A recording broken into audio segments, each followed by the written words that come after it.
Have you noticed that there's been a lot of horror movies revolving around religion? Oh, yeah. Have you watched any of them?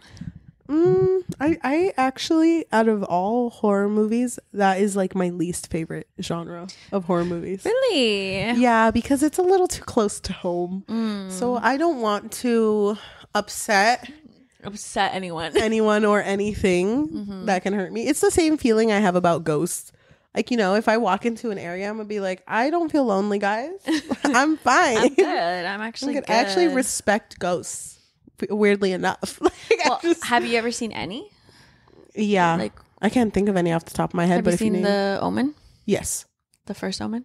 Yeah. Isn't that like a classic? The one that just came out, though. No. Did you watch Immaculate? No. Damn.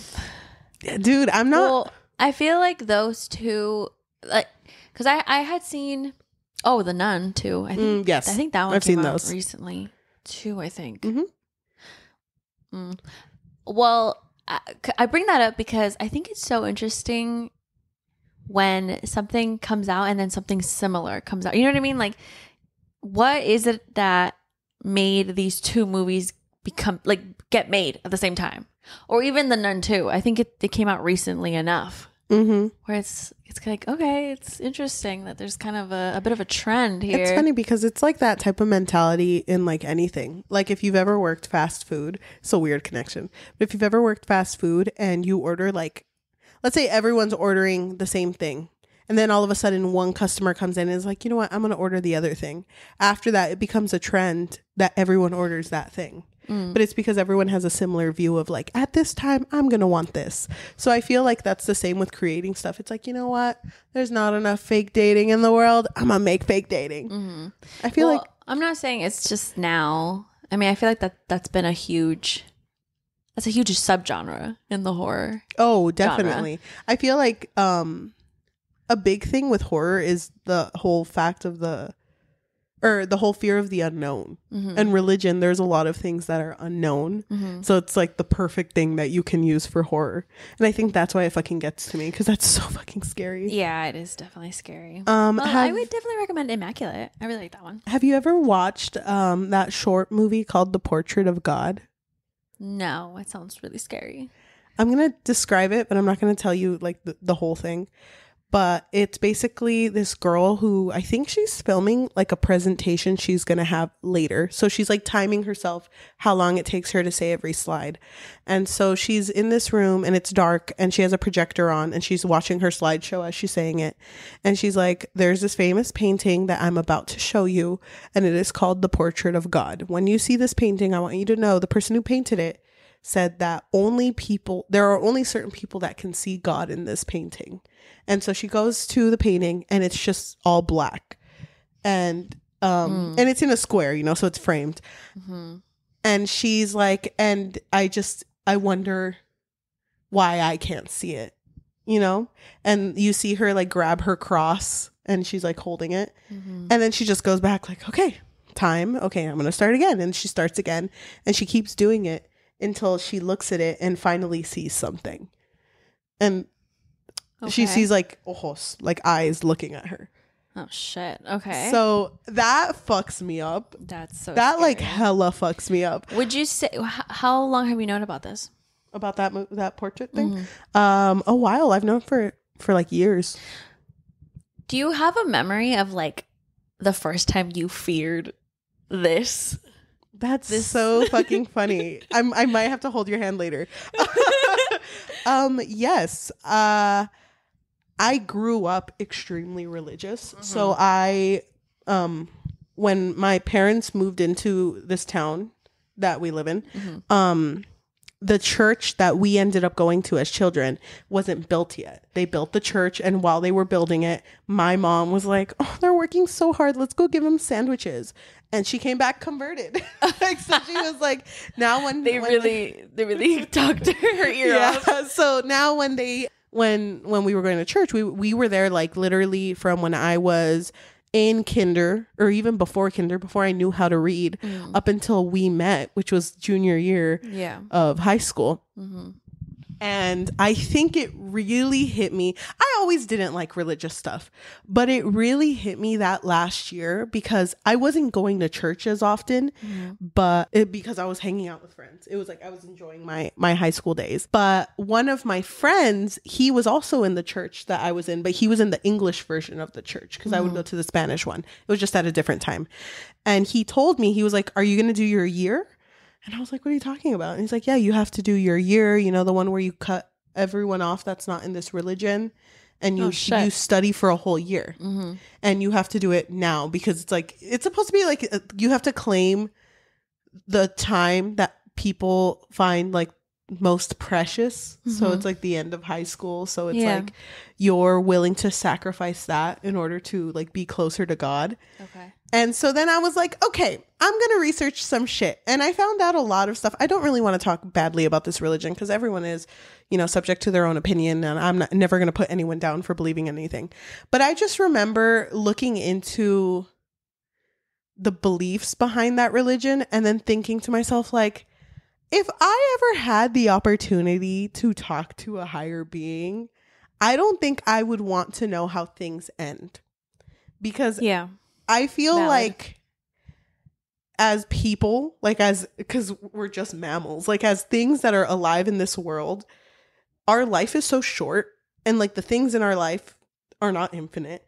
So to have knowledge of all of that, that feels like it would break me.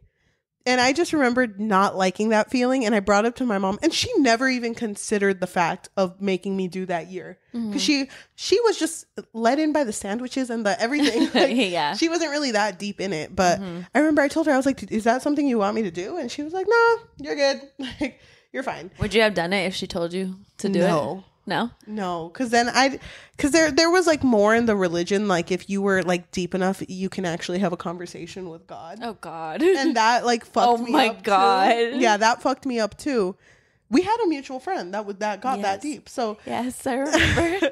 Shout out. Oh my gosh. So I never wanted to do that. Like that fucks me up. I don't think people should know everything, and I don't think people should, I don't know. Religion is a very touchy subject. So yeah, and I feel like, why do you want to know? I don't know. What are you going to do with that knowledge? You can't escape it. I think it would fuck me up too. I think I've gotten to a point in my life where I'm more so happy with like knowing the things I can control than the things I can't. So I know that when people go through loss or go through a hard moment in their life, it is very much like, oh, well, I need to turn to, because you feel alone. So you need to turn to something, and you turn to God. I could see that. I could see myself doing that maybe in the future, but I never want it to be because I don't think I have enough support now. Yeah. That's what I think. I'm gonna drop this. So you would say that was your first moment. I feel like for me, it's interesting because my parents are religious, but still, I think they were, how do I describe it? You know, like religious people who will mention God every now and then, sprinkle him in a little bit. And it's I never felt like my parents intentionally tried to put the fear of God into me. Yeah. But I feel like unintentionally, sometimes they would, just based off of like some conversations that they would have. And then my mom was super into like horror and like scary shit. And a lot of it was like religion stuff, right? Religious stuff. And you know, that would freak me out. But the interesting thing is the first memory that I have where religion like fucked me, well, just like, you know, the idea of it really just like fucked me up was, did you ever watch that one video on YouTube that was called A Letter from Hell? That sounds so familiar. It literally fucked me up. And think about it. Can you describe it? Yes, I can. Well, I might butcher it because it's been so long. It's fine. But basically the premise of this video, and think about it, like when we were young, I mean, YouTube was like, it was just starting. Okay. I don't know. There was 10 videos on there. I don't know how to describe it, but like to me, I was like, oh, this is real. Like I was like my mom. Yes, my I know mom what you currently mean. now. My mom one time asked me, is everything on YouTube real? That's how I was when I was a child. No, okay? it makes sense because we weren't exposed to that. Yeah. So I was Yeah. like, oh my God, I'm going to hell. So this video was basically the way that it started, it was a couple of friends who were in a car crash together. And one of them passed away. Well, no, I think two of them passed away, but one of them was really religious and the other one didn't know anything about religion, but he knew that his friend was religious. So the one who was not religious basically wrote a letter to the one who was religious and basically described what hell is like. And think about it, it's like emotional. Like I don't remember it much, but I do remember that he was screaming in the video and he was telling his friend, like, I remember that you were really religious. Why didn't you ever talk to me about God? You could hear like footsteps too and saying like, oh my God, they're coming. And it's like that he was like burning and it's like really hot. And I remember seeing this video and thinking to myself, oh my God, hell is real. I was so like traumatized after this video, but not enough to like read the Bible, just enough to just it fucks with you. Just be like, I guess just have it in the back of my mind. And it's such a sad thing too, that as children, as like youth, you really are taught religion with fear, like laced in it. Because I remember the times when I was fucking in first grade and they would have me an hour's worth of study and I was literally like leaning on my couch, like falling asleep, and they'd be like, God's watching right now. Like God's watching you, so you need to stop. Yeah. I'm just like, fuck. Like, yeah. But even then, like I remember thinking, but why would he if he's the creator, why would he let people suffer? You know what I mean? Yeah. Like, I don't know. Like I remember thinking that too. So it's just kind of like a weird spiral to go through when you're a child. Yes.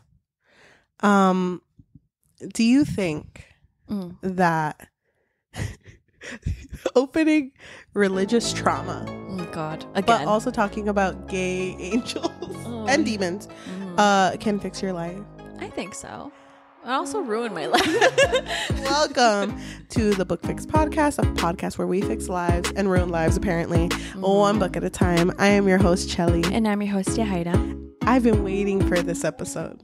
I love what we're going to talk about today. We are talking about Rafael Nicolas's second book in his Angels trilogy, which is Angels and Man.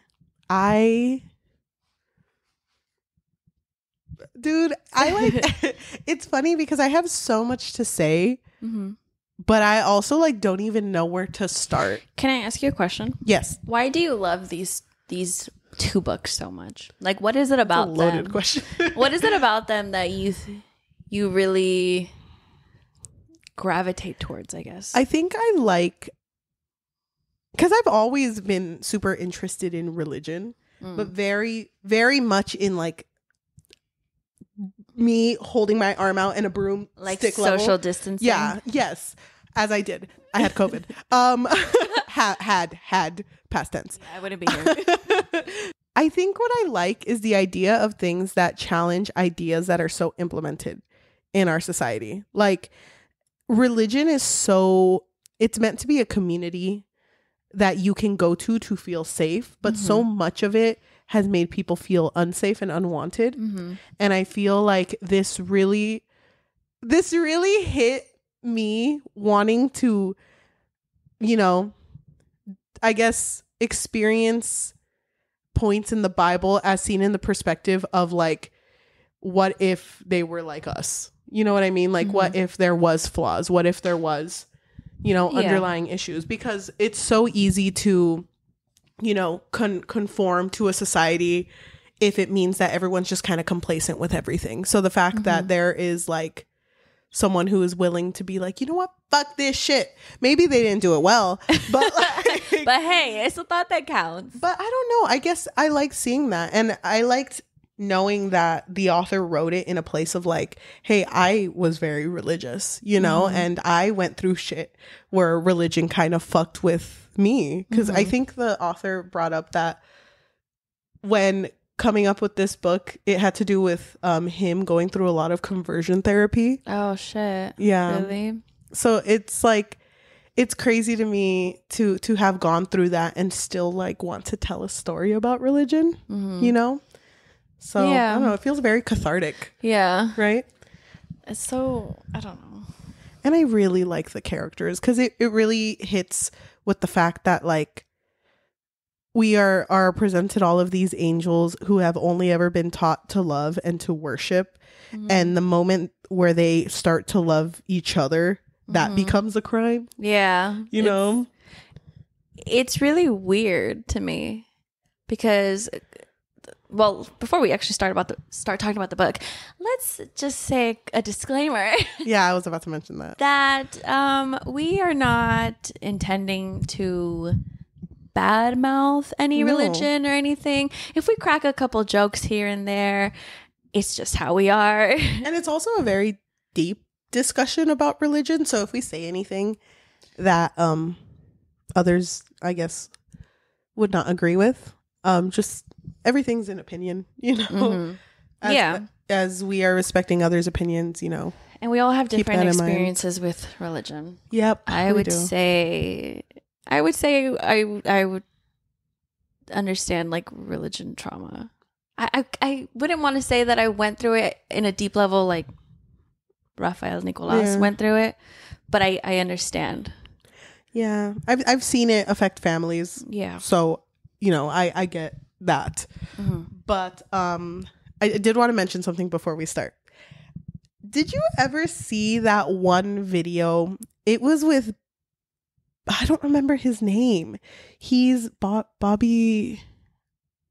Oh my gosh, he's a podcaster. Bobby Lee? Yes, him. Where he was filming with someone who was religious, and him and the guy went on the floor because he wanted to say a prayer to Bobby Lee. And they like put their like shoulders on each other, or, you know, he was holding his shoulder and he was just saying like, I know Bobby Lee doesn't believe, and I know, but I just want you to protect him and take care of him and all this. And then I honestly, I might be mixing podcasts. If that's not it, I'm sorry. But I think there's a question that's asked like, do you think you're going to heaven? Like, is that what you believe in? Who asked that? Bobby or? Bobby. Oh, okay. And the guy answers like, no, I'm not. It might not be the same podcast, by the way. It might be something else. Now I'm kind of mixing them. But a video I saw online. The guy's like, no, I'm not, because worshiping God is coming to terms with the fact that like, I know that I sinned and I'm okay with that, but at least I'm spreading the message. And I was like, oh shit. But that's kind of goes against everything that I was fucking taught. I don't think a lot of people think that way though. No. I feel like the majority of people would say, well, I'm going to church and I'm spreading his message, so I should be going to heaven. I think I'm good. Yeah. Yeah, but I remember hearing that and I was like, oh, fucking But that's really interesting. It's very extreme. Okay. Yeah. Why don't you summarize Angels Before Man, which is the first book? It is a queer retelling of Lucifer's fall. So it is a story about when Lucifer is born and he gets to experience heaven and really falls in love with it, figures out that he's the angel of worship and sings songs about how much he loves God and worships God. God notices him and is like, hey, come and sing for me every once in a while. And, you know, during all this, he also meets another archangel by the name of Michael, and he gets really like infatuated with Michael to the point where he like in his head makes a joke where it's like he's the angel of Michael. Yeah, like he's, instead of worshiping God, he's the angel of God. Yeah, he's worshiping Michael. And so throughout all of this, he comes to a point where he loves Michael more than he loves God, but he doesn't want to admit it to himself. But when God notices this and tries to correct, at first it's just kind of like, remember who you have to love the most, and it kind of ends there. But he ends up punishing Lucifer in a very gory way. Yeah. At that point, Lucifer's just kind of like, you know what? Fuck this. fuck this shit. And so he's over here fucking like, who wants to scrub me, bitch, at the bathhouse. But he's feeling himself, and he's like, you know what, if I'm capable of shit, I don't need to fucking be here. Everyone come to the town square, I'm gonna teach you about fucking. And does that, and he does, and rallies a bunch of angels together. And at this, God is like, everyone he gathers Lucifer and brings all his archangels. And there's like this huge battle in front of God. And Michael's like, come on. Or not Michael. Lucifer says to Michael, like, you need to join me. You know, let's make a difference together. There's something between us. And Michael's like, there's something between me and the Lord. Thank you. And so then. And it's not you. So then God, with his God hand, grabs all of these angels and drops them onto earth, and they become fallen angels, which are demons. But Lucifer was his favorite angel. Lucifer was his favorite, but he drops him because Lucifer didn't love him enough. And then I don't remember if it's in this book or in Paradise Lost, but Lucifer and all the other angels are completely broken. Yeah, Bodies they're literally scattered, fucking limbs picking scattered. up their wings and shit. Yep. And that's how it ends. So let's talk about book 2, Angels and Man. How did you feel that this book did not start with Lucifer? At first, I'm gonna be honest, I was not interested. Me too. I was like, Azazel. I was like, who the fuck is this? I don't care about this bitch. I really, really, really wanted to see Lucifer, I guess the beginning of his time on Earth, but we didn't get that. We didn't. So I was also like low-key disappointed, but I was like, okay, I need to see how this comes together. So it starts off with Azazel after the war had already happened. And he is in a white room and looking at the ceiling. He's on a ladder and he's looking at like the old carvings and tracings that he had done of the ceiling painting of all the angels. And he trips off of the ladder and fucking like breaks his wing like horribly. And he's pretty gory. Yeah. And he's laying on the floor. And the only thing he's thinking is like, I can't believe I committed a fucking mistake. I can't believe I fell off of a ladder. And another angel named Samyaza, I'm gonna call him Sammy for short because I'm gonna Yeah, Sammy. So Sammy comes in and is just kind of like runs over to him. A fucking Azazel, you fucking bitch. You're just on the fucking floor. Like, that's all you're gonna fucking do. He doesn't cuss. God bless.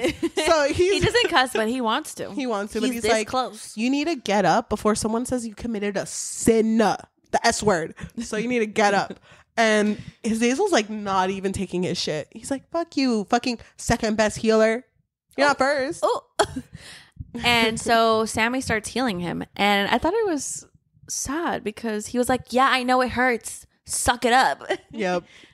So we're led into this new heaven where the angels are interesting to me because they're fucking gossiping. Yeah. Isn't this a sin? Yeah. A sinna? A sinna.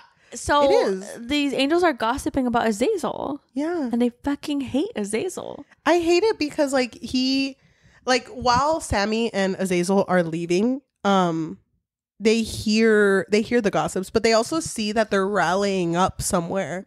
And Sammy, I think, makes a comment like, oh, someone committed a sin again. Not again. Whatever. At least it wasn't you, Azazel, you fucking bitch. But they leave. So this is the aftermath of Lucifer. Yes. So of course he planted a seed with the remainder of the angels. And then I was a little bit confused because I don't remember exactly the first book. What was Azazel's sin in the first one? Because he did something, right? Yes. Azazel's sin is more mentioned in this one, but Azazel, when everyone was leaving, someone had came up to them and was like, are you with Lucifer? Are you with Lucifer? And Azazel had no idea what was going on. So he was like, I'm not with Lucifer. So he's not here. Yeah. And they just didn't take him. That was it. So his sin, wait, are you talking about Azazel didn't have a sin? Oh, no. Everyone His called sin him a whore. Yeah, his sin was for what he did after. But he was forgiven for doing that after because he didn't go. But the angels were gossiping about him.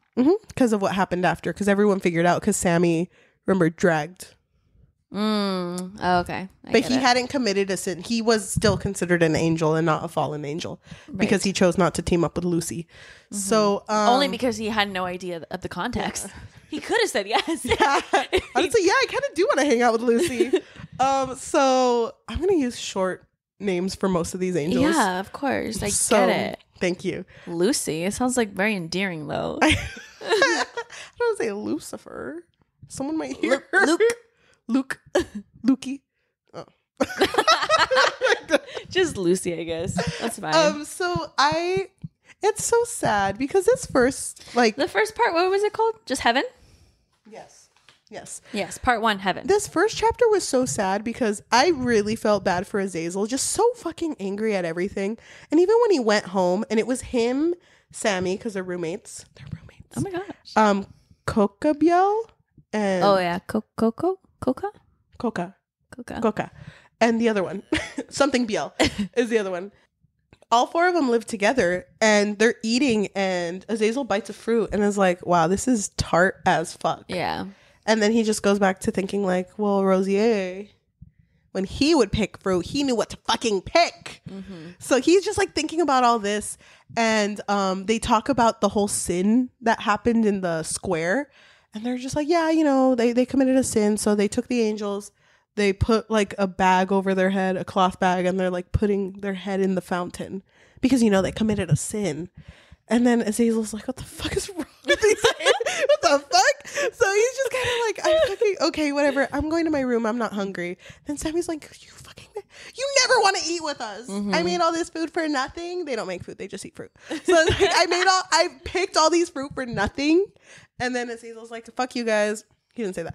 Fuck you guys. I'm going to go. So he goes to his room and he just thinks to himself like, I fucking hate it here. And I wish that I were gone. Yeah. Oh, yeah. It got really dark. Like he did not want to. Suicidal. Yeah. He did not want to exist anymore.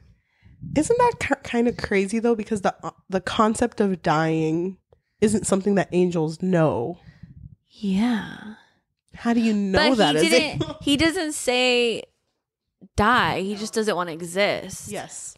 So to him, it would just be like, not here. I'm gone. How did you feel?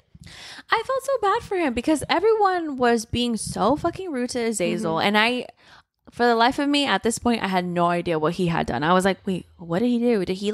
Was he in the orgy? Is that why everyone hates him? To me, I was thinking, okay, let's say he did partake in the orgy. I don't remember. But if he did, okay, so let the man breathe. I thought at this point, that he had done something and then God just forgave him, right? Yes. And I was like, okay, if he forgave him, why are all these bitches calling him a whore? So Azazel had 2 friends, Armani and Dina, in this. And to bring up what you said, all of the angels that committed a sin during the war got in trouble, but were forgiven. So the angels, because God now stopped listening to the angels and kind of just let them exist, the angels took it upon themselves to kind of do God's job. They're like, okay, well, if anyone sins and we call them out for it, maybe God will start listening to us again. Mm-hmm. That's what was So they start acting on their own accord, basically. Yes, but the fact that they go out and call Azazel a whore is crazy to me. Yeah, me too. Because the whole time I was thinking, well, who the fuck are you? Who the fuck are you? Daniel? Daniel, right? Yeah.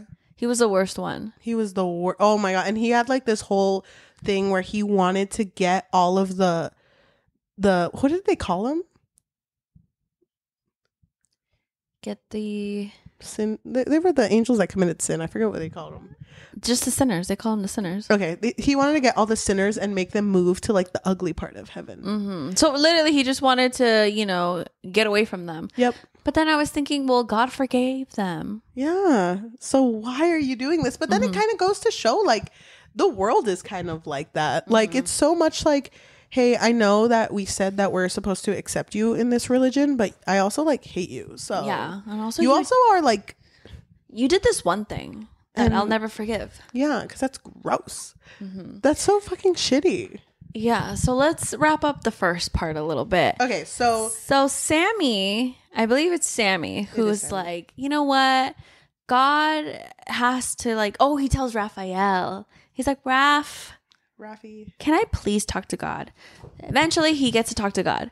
And God's like not really listening, but kind of listening. And Sammy's thinking to himself, okay, God, what if, hear me out, what if we go on Earth and like tell the humans about you?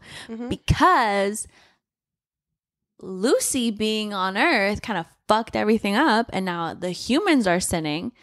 And so Sammy knows God loves the humans more than anything in this world. So if we can get the humans to love God again, then he'll love us again. Yeah. So that's kind of like the game plan, right? And he goes to God like 7 times. Yeah.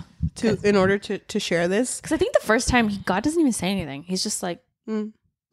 But I thought it was interesting that there was a point where they were like, you came 7 times. Is that how much you really care about this? That you're willing to like die on this hill, basically? Yeah, and he was. Yeah, he's like, yeah. And God's only thing was like, okay, you could go, but you have to take 200 angels and 40 of them or 50 of them have to be sinners.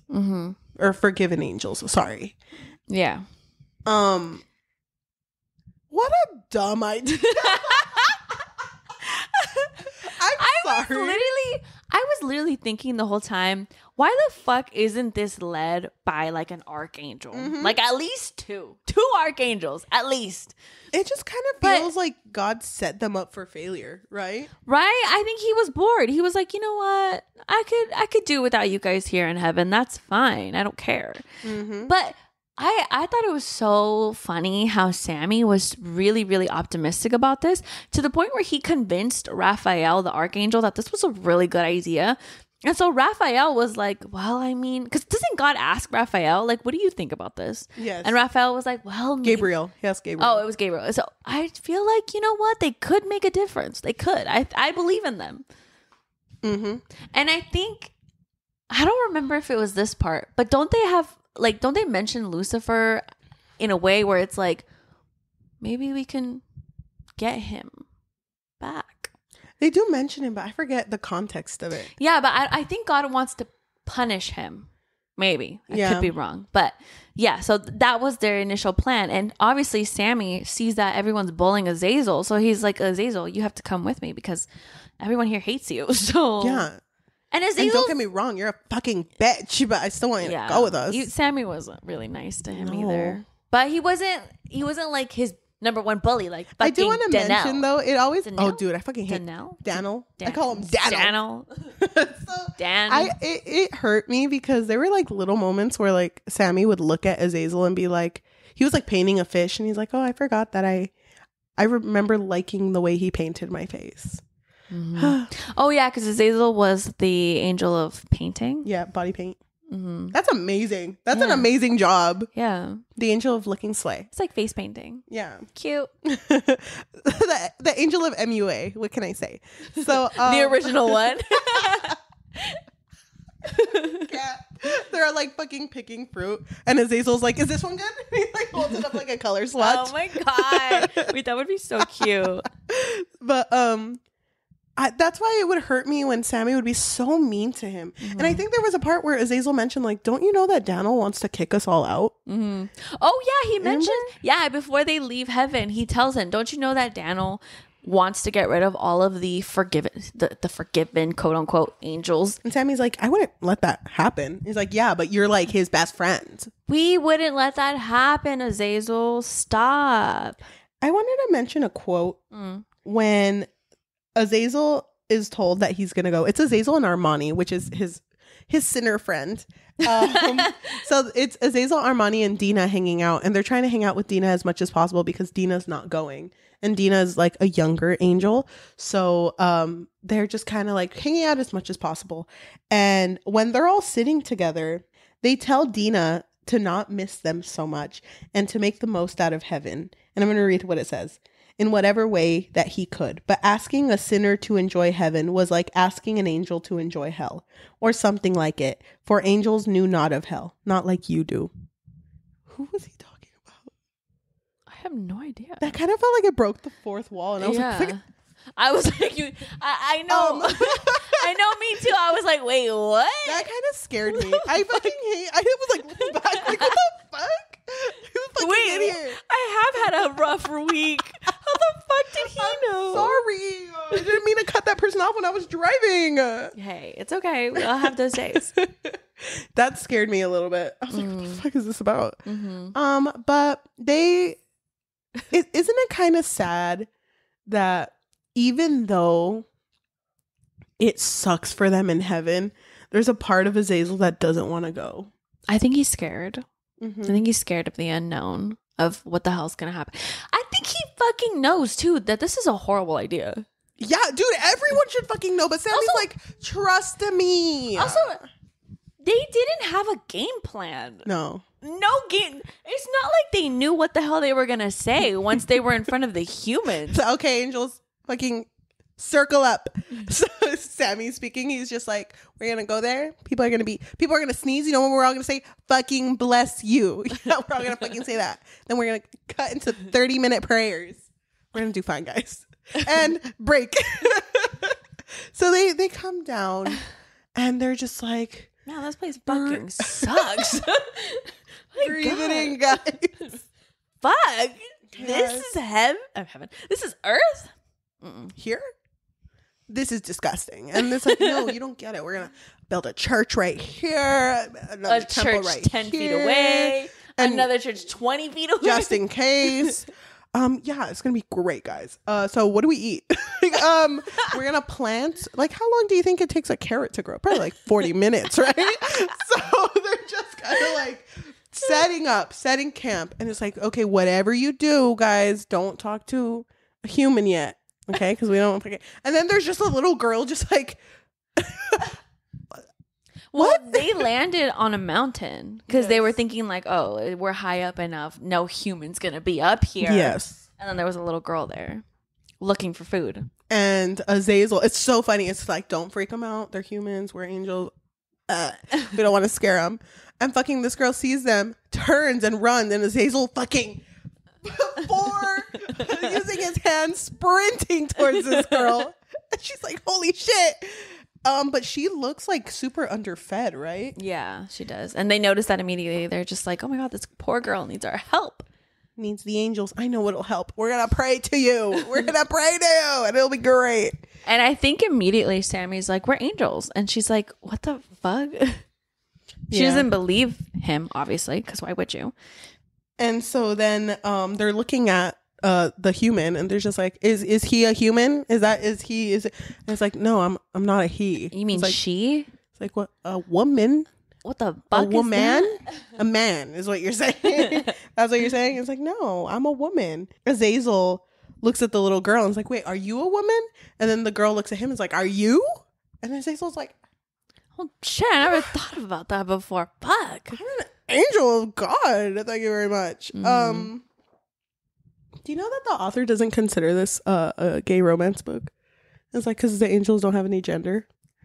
Oh. Yeah, the only reason they use he is kind of just like, because it's kind of what God did.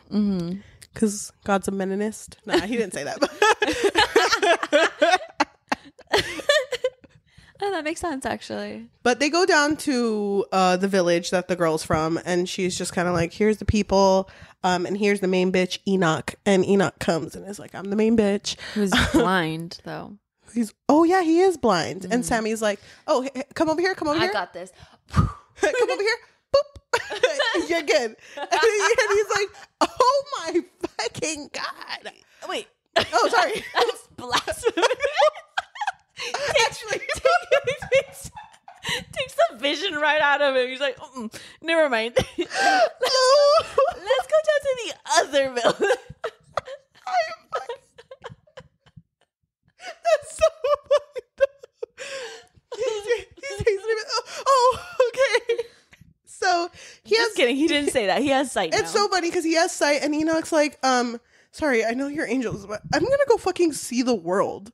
So peace out, guys. Except these angels, they're chill. They're chill in my book. I can see now. Cool. Yeah. So they leave, and Sammy's like, okay, guys, who's ready for some worshiping? Who's ready for, it's like these people that are hella underfed. They need they need food. And then Sammy's like, okay, I guess we can help them. I guess we can help them. What else are we gonna do? While we kind of spread the good word, the gospel. So, Oh my God. so they all like have different jobs in order to help. And dude, I was like, this is so fucking boring for them. Azazel was so bored. Yeah. He was like, damn, when am I going to be promoted? I know. So Sammy, well, I want to say Sammy gave a bunch of angels different jobs. And Armani was chosen to be a lead angel of another village. And everyone was like, why the fuck is Armani like chosen? Because he's a sinner. And fucking Sammy, I know that he's trying to be like, oh, you guys, you don't see my beautiful mind. He's Third eye a fucking bitch, blasphemous, traitor of God. What if they relate to him? Because they're all traitors. They're all sinners out there. Have you seen those bitches? He said fucking God. Like, they'll relate to him. So Armani's in charge of his own section, and he's over here. But he's in a different area. Yeah, he's somewhere else. So it's focusing on the main section where Enoch's people are.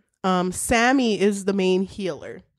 So he spends fucking hours healing everybody. Yes. Because, wait, what were they injured of? Because he had a line. He had a line. Well, you know I would be first in line. My back hurts. Sammy, do something. I guess, yeah. Like, it was like little things like that. I got a paper cut like 3 days ago. It's gone now, but can you The part that really got to me though was that after hours or days maybe of healing people, then there was like a little boy or a little girl who came in without an arm. Yeah. And the mom was like, "Can you heal him?" Like, nothing's wrong with him. No, there's nothing wrong. That's so sad. Yeah. There's only so much he could do, but it shows like the limit to his power. Yeah. He's the healer. Azazel, he's sent to go with like the hunters, and it's funny because like he goes and he's like, what the fuck do I do? Like, I don't really kill. We don't do that shit. What is that? We love and we pray. So And we worship. Thank you. And we commit sin, but sometimes. No, but he's just like, I don't really have much to do. He's like, we commit sin, but don't tell God about that. And like the main, but Pretty Little Liars. Ishan is the main hunter, and he's just kind of like, you're just here because you're good luck. Like, you're gonna give us luck in this hunt. And Azazel's like, oh, you brought the wrong one, but yeah, wrong angel. Okay. But all right. But they all kind of get really close to the humans. It's to like a point where it's like they're very much, I don't know. They get not jealous. They get intrigued by the fact that humans love each other to the point of marriage. Yeah, because then they start realizing like familial bonds. Yes. And then they start seeing like wife and husband, and they're just like, what the fuck is that? Yeah. And I don't know. I don't remember who brought it up first, but then they were like, don't you guys have wives? It's like, well, we don't really love like that. No. So I love my boy Daniel over there. Daniel. Daniel, shut the fuck up. You fucking sinner. Sorry. Just Azazel. Love you, Sammy. But they explain like we only love each other as friends. We friend zone each other all the time. I mean, isn't it crazy though? Oh my God. There was a part in that section when, you know, they were getting to know like the bonds and all that. When they would ask the men like, oh, who do you love?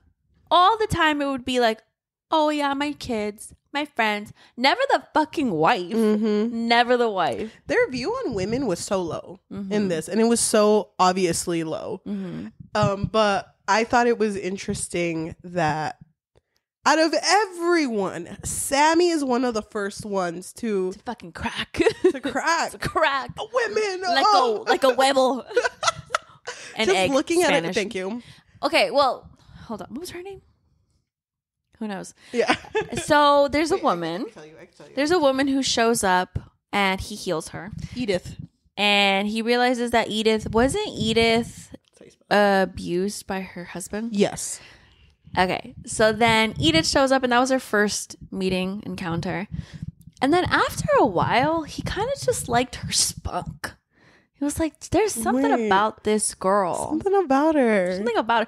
And then he realized almost immediately, wait, the women are kind of like angels. Where, you know, it's God and man.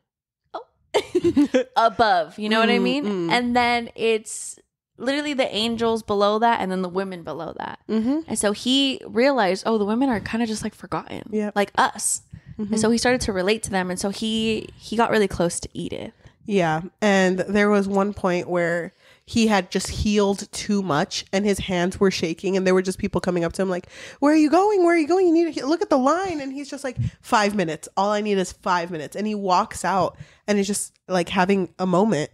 And Edith comes up to him and it's like, follow me. Follow me. And it's kind of like tempting him to walk out like from this. And when they're alone together, I forget like the beats of this, but she's like, oh, I'll let you know my name if I can kiss an angel. And that's when they first kiss. And Sammy fucking, if there was a dam covering his heart, broken. Like that shit opened up and he's like, women. The first feminist. For real. Dude, when this happened, I just had this thought, why is it always the woman who tempts? What the fuck are you trying to say? Yep. But then, so Sammy's super into her, right? Do they fuck? Do No. they like butt? They just kiss. They just kiss once. He doesn't know how. It's kind of funny because I don't know if you thought the same thing. Didn't it kind of feel like it was paralleling like the whole Adam and Eve when Eve's like, I'm, you know? Yeah. Yeah, I felt that way. Yeah, I don't know. I agree with you. I feel like there's so much with the humans that I want to talk about, but it's not in this part yet. But that's happening with Sammy. Meanwhile, Azazel's over here and Ishan is like... Ishan? I thought it was Ethan. Isn't it Ishan? Oh, shit. I've been saying his name wrong this whole time. We can say Ethan. It's Ethan, right? We can say that. Okay. I think it is because I'm thinking about how you would say it in Spanish and it's Ethan. Yeah. Okay, so Ethan's just kind of like... So, yeah. Wait, Azazel, you ever think of a bro? You ever think of a man? Well, I think, don't they start talking about Ethan's love life? I don't know. They're like bonding, I think. And Ethan mentions, oh, I loved once. And he mentions that he loved a man. Yeah. And Azazel's kind of like, oh, in this village, I have not seen two men together. And then he mentions that he lost this lover and he thinks about him fondly, but yeah, I don't know what else he says. I forgot. He mentions that he's always just loved men and that they were really happy together, but he was just stupid back then. But then they're just like, oh, haha, but Azazel, you're so cute. Oh, you're so, like, they always like compliment him and like, you know, and he finds a lot of like comfort in these humans because he hasn't felt like this in a long time to be like so loved. So he really likes them. Yeah. But he doesn't do anything to pursue Ethan. No, which is huge. Fucking Sammy over here. Sammy's over here like, what do you need, Edith? I'm here for you. Anything you want, girl. He's like, suddenly I don't worship God, I worship you. Yes. My hands look like this, so hers can look like that. So he, I forget the beats of this, but he basically knows that he can't keep kissing her because he's sinning. So he's like, I have to marry her because that's, the thing that they do. But I'm going to have to bring it up to the guys. Yeah, to the bros. To the bros, because I need to let everyone know that I'm going to marry her. I'm going to make a wife out of her because I'm not sinning. If she's my wife. So wait, at the same time though, Ethan and Azazel have a conversation in passing of how Azazel used to be the god of MUA. Yeah. Or not. Yeah, Azazel. The angel. Not the god. Oh my God. The angel of Sorry. Slay. Yeah. I used to be the angel of Slay, but they took my paints away. You know, I can't paint. Oh, we didn't even mention, after the war, none of them can wear color anymore. They have to wear white as angels and have to hide their hair in order to not tempt each other. Oh my God, that's crazy. Yeah. Me? I would never. Even in heaven, it's rough. I was going to wear white today, too. I should have. You should have. All white. Queen. Azazel brings that up. So then later, Ethan pulls him to the side and is like, hey, I got you something. And he takes out like a lot of paints. And he's like, yeah, I found a lot of stuff that you can make paint with. And this moment was really touching for Azazel. Yeah. That he, without even thinking, immediately kisses him. Dude, I rooted for them so much. I was just like, this shit is so cute. But Azazel immediately like pushes away and he's like, I'm out of here, and doesn't take the paints. He's like, I shouldn't have done that. And dips. Sorry, God. Leaves. And so it's the angel meeting. 8 a.m. They're on top of the mountain and they're just like, hey guys, Sammy's over here like, hey, how's everyone doing? And everyone's like, we're all good. Daniel's like, everyone's good except fuck Azazel, am I right? And everyone's like, haha. And so then Sammy's like, okay, weird thought. Weird thought. Okay. Weird shower thoughts. So he's like kicking his feet. So there's a girl. And her name is Edith and she's everything. But if any of you just get super jealous, if any of you fucking look at her, you're over for you bitches. Dead. Sorry, God. Sorry, God, but I think you would forgive me. Maybe. It's funny. You're fucking dead. And then one of them in the back's like, what's death? I know. Oh my God. No, but he's like, I have fallen in love with a woman. And so I'm going to marry her. And I just want you guys to know that it's not a sin. Because I'm marrying her. And why would God hate us if we loved? We're supposed to love around here. And so then I think it's Daniel who's like, oh, well, I'm also in love with a woman. Yeah, and I'm going to marry her too. This part was so funny because everyone starts to, yeah, I've also met, she's going to be my wife. Yeah, I've met my wife. Yeah. Oh, yeah. And Cocker Bell's like, yeah, I'll marry someone. Like, it's just like it's everyone. Like everyone wants to marry a woman besides Armani and fucking Azazel. And it's funny because Azazel's just like, fuck you. Sinner. Oh my God. He's pissed. He's just like, what the fuck? Y'all want to fuck? And then when I did it, it was a crime? I know, for real. These fucking bitches. So he's like, Armani, you getting this shit? And Armani's like, yeah, that's disgusting. Can I just say, let me interject for a second. When I got to this point in my reading journey, I was like, these dumb fucking bitches. You really think God, who didn't want Lucy to worship anyone but him, is going to be okay with you worshiping your wife? No. Not that God. No way. I thought they were so fucking stupid. Yeah, but I kind of get it though because they're fucking bored. Of course they're gonna fall in love. What else is there to do? So, they do just that. They marry their wives. I don't remember where and part have one happy ends. lives. Thank you. Well, I think at this point, doesn't Azazel go back to Ethan? Yeah, he does. He goes back to Ethan and he's wearing all of his paints and he has his hair down. And he's just like, remember when I said I wouldn't? JK. Come here. I think in the first part, is that when Sammy and Edith have sex? No, because he doesn't know how to. Okay, never mind. Well, actually, maybe. I don't remember. But she basically guides him. She's like, you do it like this. He cries, doesn't he? Yeah, I think. It's really sad because it's kind of like oh my God, I don't know if I should be doing this. Spoiler alert, you shouldn't have. I think Ethan and Azazel also have sex, but it's a lot more like, it's like I don't know, Azazel sees it more fondly than Sammy did. Yeah. Here are all these fucking angels. Fucking angels. And they're all just so happy. I do want to mention Cocabiel. He and Barakiel, they kind of have a thing. Yeah. It's not wild. They have a thing and you can tell that they like love each other, but they do take wives also. Yeah, they do. But I was like, wait, what? Yeah, I thought that was weird. I thought they would have. Do you think that some of these angels just took wives just because? Yes. Just why not? Yeah. We're here. Is that one that I can claim? Like, it's almost like this was their next task. Yeah. Well, like you said, they had nothing to do. They're bored. So just to mention, they were staying in Enoch's like village. Enoch brings up that his village is kind of chill. They're out of food, but they're kind of chill. They're surviving. And then he talks about like I thought he was gone. He came back after his little quest. He was like, I could see and I'm fucking in it.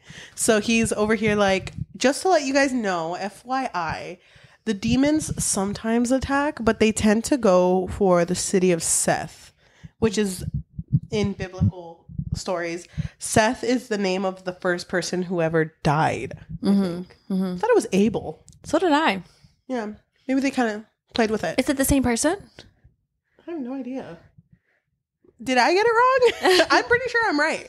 The one that Kane killed. And apparently Kane is one of like the safest cities.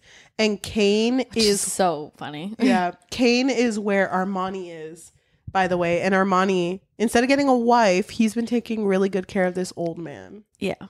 Yeah. Which is kind of funny that, you know, out of the ones that Daniel probably thought like, you guys are going to fucking mess it up first, those are the only ones that actually followed the rules. Yeah. Isn't that crazy?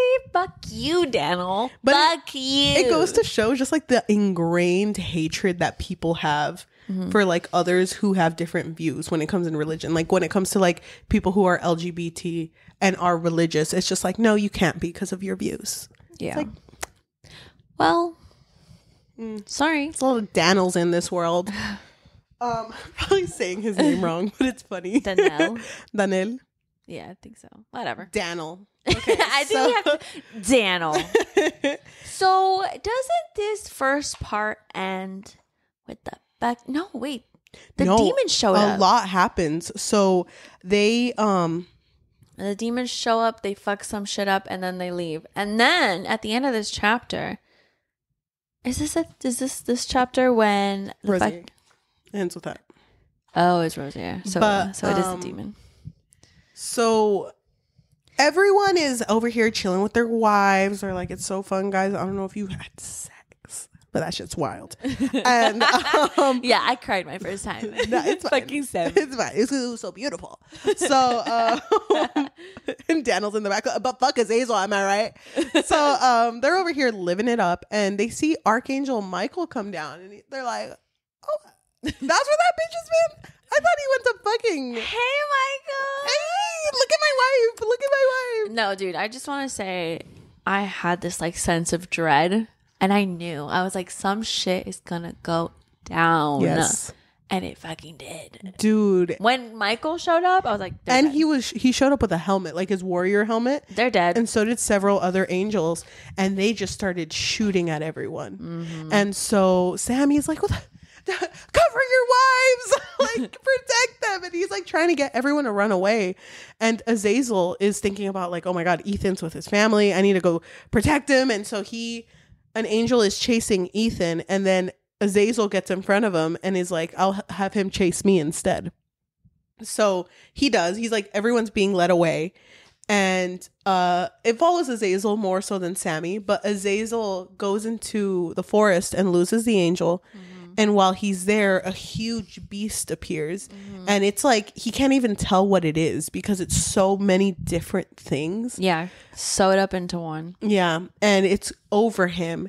And it's clawing at his chest. Oh, yeah. I forgot about that. And then you hear a voice say, don't hurt him. What was his name? Asmodeus. Asmodeus, don't hurt him. Yeah.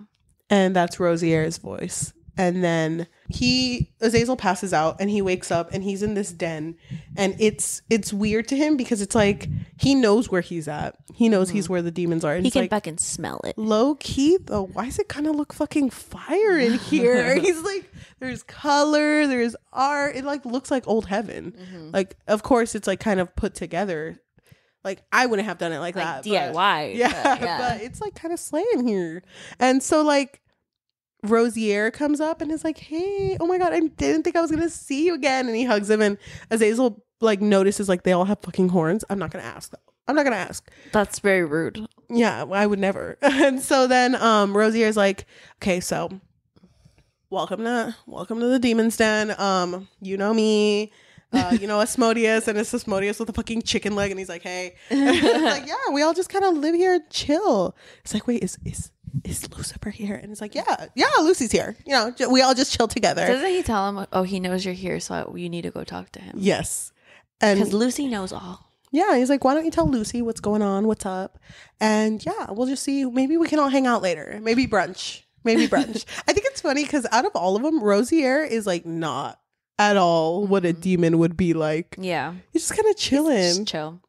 He's one of the girls. It's funny because out of all of them, because we didn't really know what happened at the end of the first one, I didn't expect him to be one to become a demon.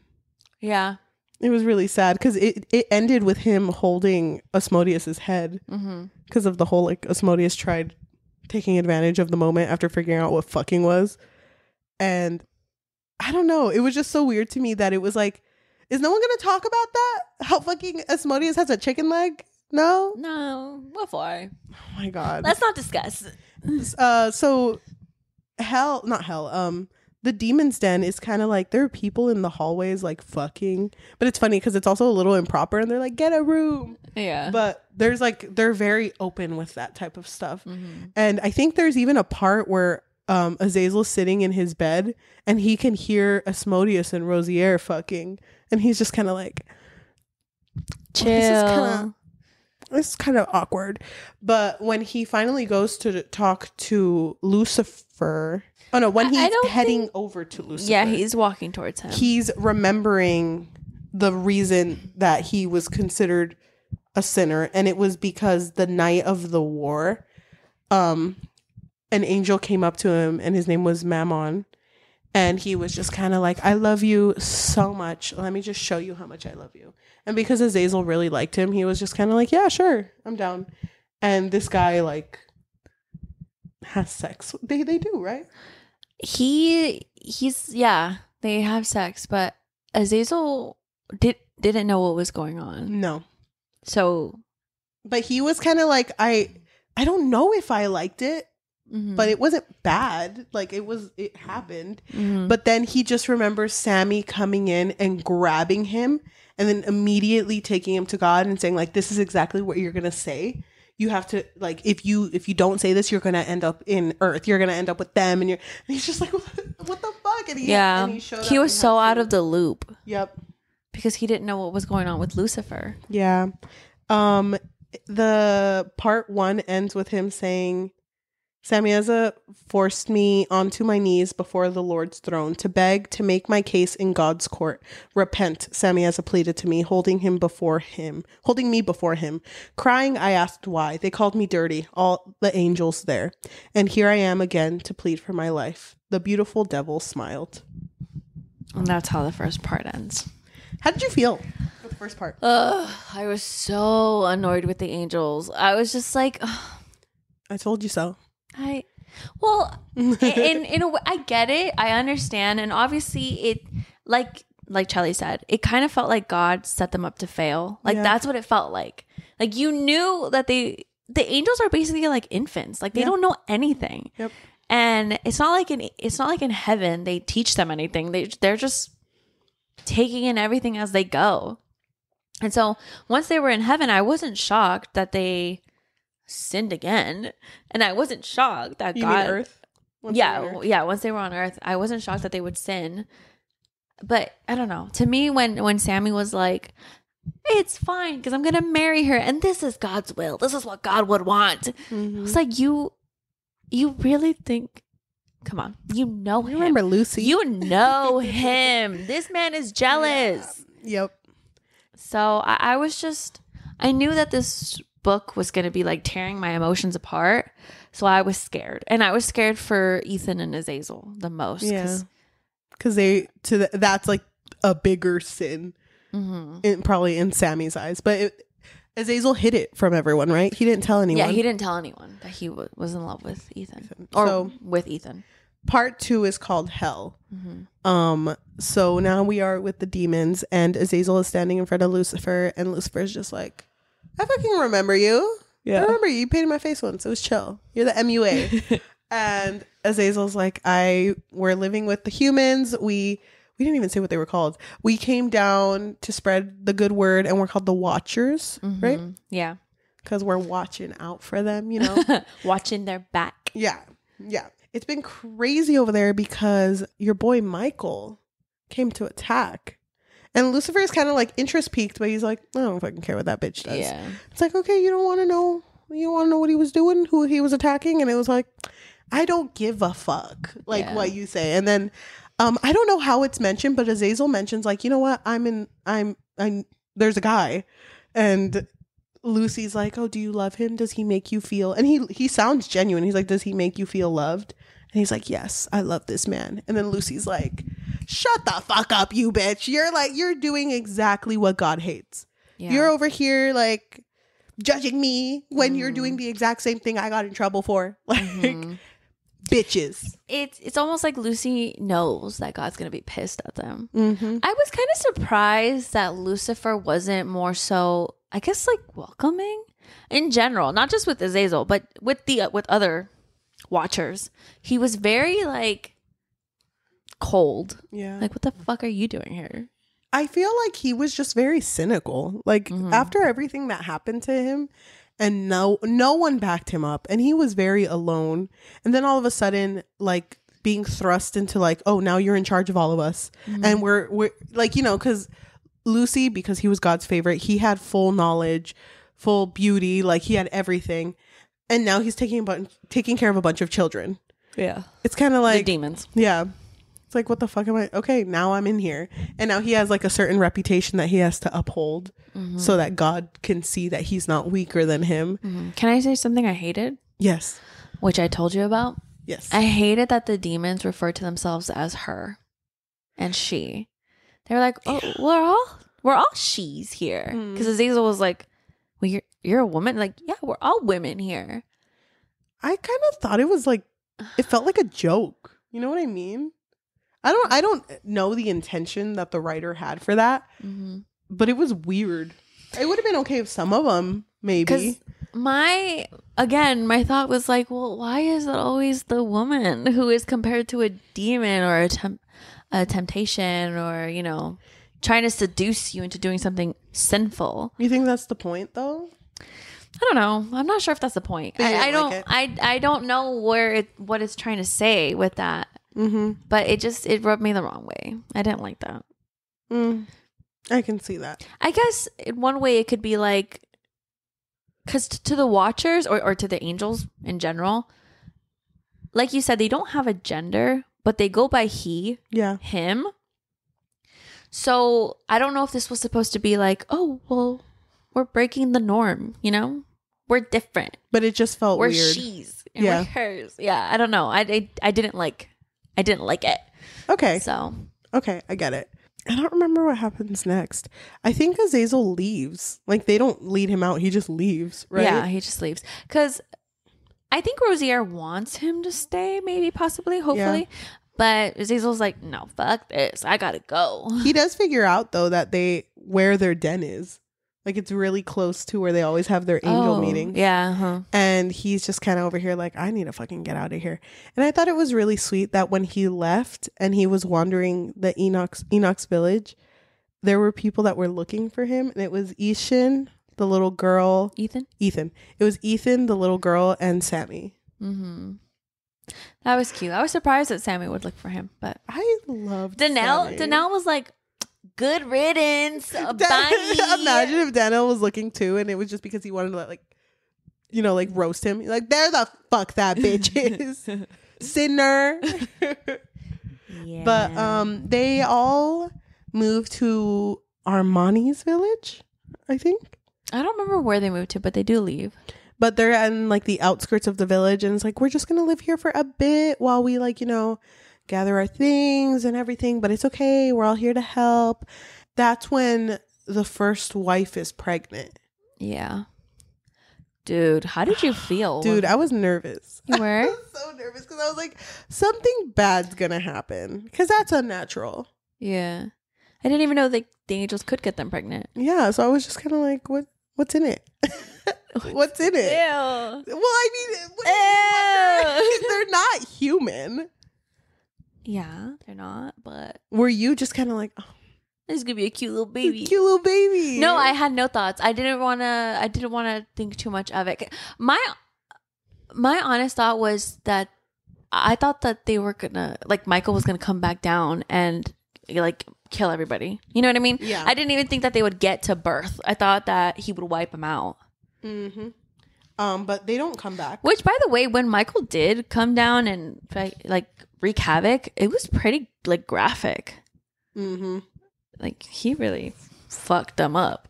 So, their whole time with the pregnancies are wild because they have no idea what's coming up. Them living in these villages, they don't have enough food anymore. It's around this point where we notice that the humans like really like their angels. And it's like they're asking for sex more often And it's not seen as weird just yet, but it's you mean just, like the humans, like the wives, like the wives the partners, and Ethan. It just kind of seems like it's a very, which is fine, but it felt a lot like they're desperate. Yeah, and they need it. Yeah. So there were moments with Michael and Lucifer, like where Michael would show up to his den. Because he was asking him for help because apparently he was ordered to kill all the humans that had married angels. And the Watchers too, right? And the Watchers. And he was like, and I want to come to you because like you kill, right? Like that's your thing. But that's so weird to me. It was weird. Like you're a warrior. And I hated that part, by the way, with Lucifer being like, bring me a human. And he ate a heart. Oh, yeah. In front of Michael. But don't you remember in the beginning? Because I saw your note and I remember you were like put off by it. But then in the beginning of the book, when the angels were discussing Lucifer and like his personality, I guess, there was a lot of rumors. And one of the angels was like, oh, yeah, Lucifer loves to eat the blood of infants, like or you know what I mean, like just super gory. So I remember thinking, I wonder if this is a rumor, if there's any truth to it. There was. Yeah, so he just like ate a heart. He felt like he was eating a soul. That's how he described it. But he was doing this in front of Michael while Michael was telling him like, yeah, I'm killing people. And so Lucifer goes with him and is like, rounds up people and is like, hey, if you all want to kill the Watchers, come with us. And all the people that fucked them, come with us. And so he's now part of it. That's so fucking stupid. Why would Lucifer ever want to do anything that would favor God? I think after being spat out by him. It's weird because I feel like Lucifer isn't a good leader. And it's very much like, I'm just going to do whatever the fuck I want. Yeah, no, that's definitely the vibes behind it. But I don't know. I wasn't expecting him to be on either side. But if he were to pick a side, I thought he would have picked the Watcher side as opposed to God's side. I kind of do wish that he had more of a conversation with Azazel. He like cut him off so quick. Yeah. I do wish that there was more to that because I really like Azazel. Yeah. And I felt like the Watchers just dealt with so much shit and no one ever helped them. But it was kind of Sammy's fault. Yeah, a little bit, yeah. So do you think, speaking about that, do you think that if Sammy hadn't been like, I'm gonna take a wife, you don't think that anybody else would have taken a wife? I feel like no matter what, if no one took a wife, let's say there are just no wives involved. Okay. I feel like God still set them up to fail because it feels very much like when you give a kid a test, even in religion, when you tell someone to do something, it's like, I already know how you're going to answer, so I didn't even try. Yeah. And it's like, well, if you're over here like quizzing and testing me and you already know I've sinned, why are you doing it? It's like they want to show you like, see, you are less. And I feel like that was a big reason on why God had to take the sinners too. Because he was like, if someone's going to mess up, take them with you. Yeah. It just felt very coordinated. And then there were mentions in the second part of Adam and Eve. Yes. More so of like how Lucifer had a part in it and kind of tempted the woman into eating the forbidden fruit. But they also mentioned Michael being there. But I don't remember exactly what I don't know what he was doing. I don't remember his role either, but I just remember Lucifer was like, oh, the last time I saw you was when it was just Adam and Eve. You know what I mean? Yeah. So I was like, where the fuck has Michael been? I think Michael's just been through it. Yeah. And I think he was being punished, right? He was put in like a long dream where he saw Lucifer like dying. But then he would also see Lucifer where they would be okay. No, actually he wasn't dying. It was just them having like a happy life, wasn't it? I don't remember the dream, but I remember that he like that was his punishment basically. He had to see Lucifer and it's like, this is what tempting is.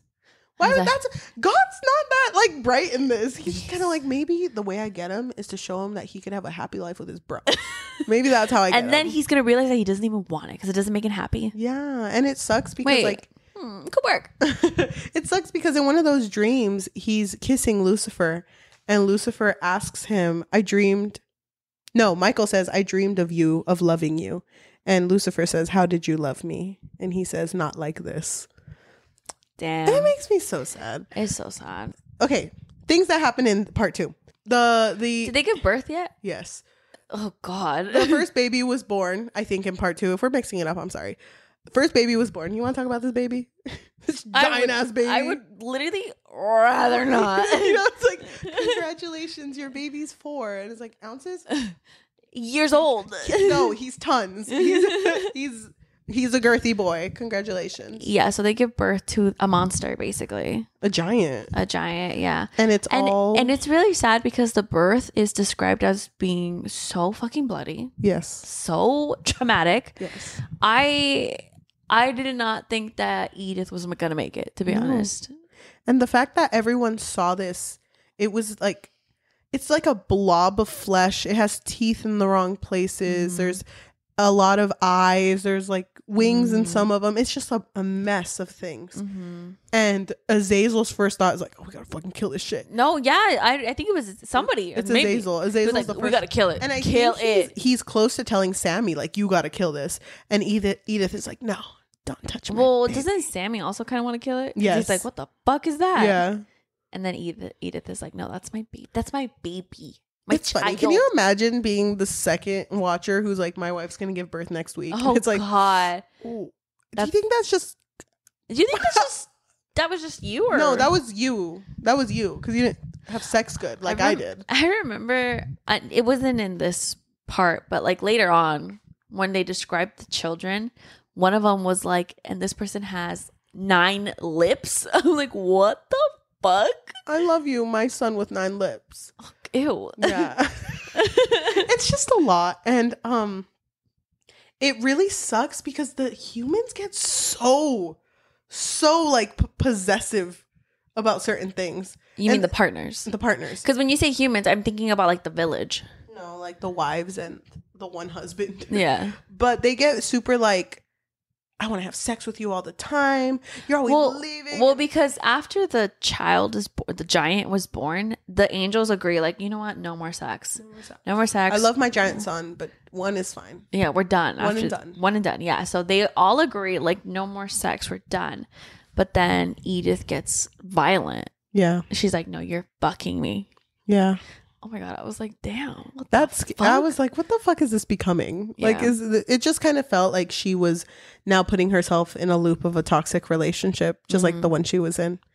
How did you feel about that part when Azazel and Sammy were sitting together and Azazel's like, I got something to tell you. And Sammy's like, oh, are you getting married? Are you? And he's like, well, it's like, oh, well, you can tell me anything as long as it's not a man. Am I right? Am I right? He's like, actually, it is. It's a man. Azazel, shut the fuck up. He's like, Azazel, if God rains hell on us, hell doesn't exist. If God rains fire on us, it's your fault. He's aiming at you. It's not at me. Not this giant ass baby we gave birth to. Not my giant son. No, it's at you. Daniel's like, yeah, fuck him up. He's like in the background. Yeah, so they all give birth to giant babies. Giant, scary babies. Yeah, but love them all the same. And then what was going on with Azazel? Azazel was like, okay, all y'all bitches be fucking and having babies, but I can't have babies. Nowhere to put a baby in here. And he thought it more like Ethan can't have babies because he's a man, so that's not gonna work. But he starts getting like really sick. Yeah, as Azazel gets really sick. Did you know what was going on with him? I had a feeling, but I didn't, because the way that it was described was that he felt a lot of pain in his abdomen. Yeah, and I think he was getting like sickness, like morning sickness, you know. But didn't just like blood come out? Yes. Right? And then he didn't feel it anymore. No, well, he had basically a miscarriage. Yeah. So there were parts of the baby that came out. Okay. And then he literally had it standing up, like hand on a tree, fucking had that baby, and then buried it and was like, never again. Don't talk about that baby. And I was so fucking scared. That's so bad. And I was just kind of like, and then they kept fucking after that. And I was like, you just buried your by baby. the tree. By the way, you went to get water, had birth, and came back. Why do you think he was the only one who had a miscarriage? Because they were walking a lot. That's what I thought. It was because of that whole strenuous walk to the next village because they had just been attacked. Because now Michael and Lucy teamed up. So that's what I thought. But to me, I was just kind of like, why is that one the only one that a baby was born from? Yeah. Because all the demons are having sex. Yeah. I had a feeling that the giant babies was just God's punishment. Because I don't think that really makes sense to their anatomy. Unless a demon had a baby too and we just don't know yet. Well, aren't angels supposed to be perfect? So don't they have like everything? You know what I mean? Like what they want. You got a male part, but also an ussy, just in case. Just in case. We don't know. We're not judging here. That's what I thought. But I could see it being a punishment because it's like it's an abomination. I really thought it was just a punishment because I thought God's gonna give them these giant babies and then be like sins and then wipe them off. So while all this is happening, Sammy keeps coming up to Enoch like, okay, I know you're mad at me about everything, having a wife, big baby, not killing big baby. Big baby did eat 4 people. At this point, did Enoch have that whole conversation of like, this all happened because you guys are fucking our wives? Yes. So Enoch was like, you guys took our women, fucked them, and now you're having abominations. Yep. And he was like, I thought you guys were angels, but you guys are devils. Like, you are demons. So I'm gonna go figure this shit out. And he's like, no. Sammy's like, no, you have to listen to me. Like, we need to walk to a safer place. We're gonna go to Seth's, I think they were going. Or they were going wherever Armani was. And we're going to go there next. And we're going to hope that nothing happens. And it's like, okay. So they all go. And Armani's over here. Oh, my God. Oh, God. Yeah. So Armani didn't want a wife. He was not interested in anything that had to do with any of that. Yeah. But was actually forced to get a wife. By humans, right? The humans. And it really sucks because even his wife didn't want to be in a relationship. So she was forced into it too. The reason why they were forced into it was because they saw the other angels having like pregnant, you know, and they thought, oh, you know what? We want to have a child that's godlike. That's really fucked up. Yeah, that part pissed me off. Yep. So I want to move forward. Michael tells Lucifer, like, hey, there's this shit. I don't even know if this is in part 2, but this is going to go to part 3. There's some shit going on in heaven, and God wants you to know that he accepts your apology, that it's okay, that you're forgiven. Like, he will take you back.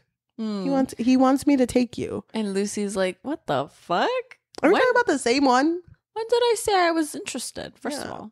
I'm not going. And it's like, no, like, trust. It's like, chill now. It's like, angel, like, the heaven is chill now. It's fun. Yeah. You switched it up. It's so fun there.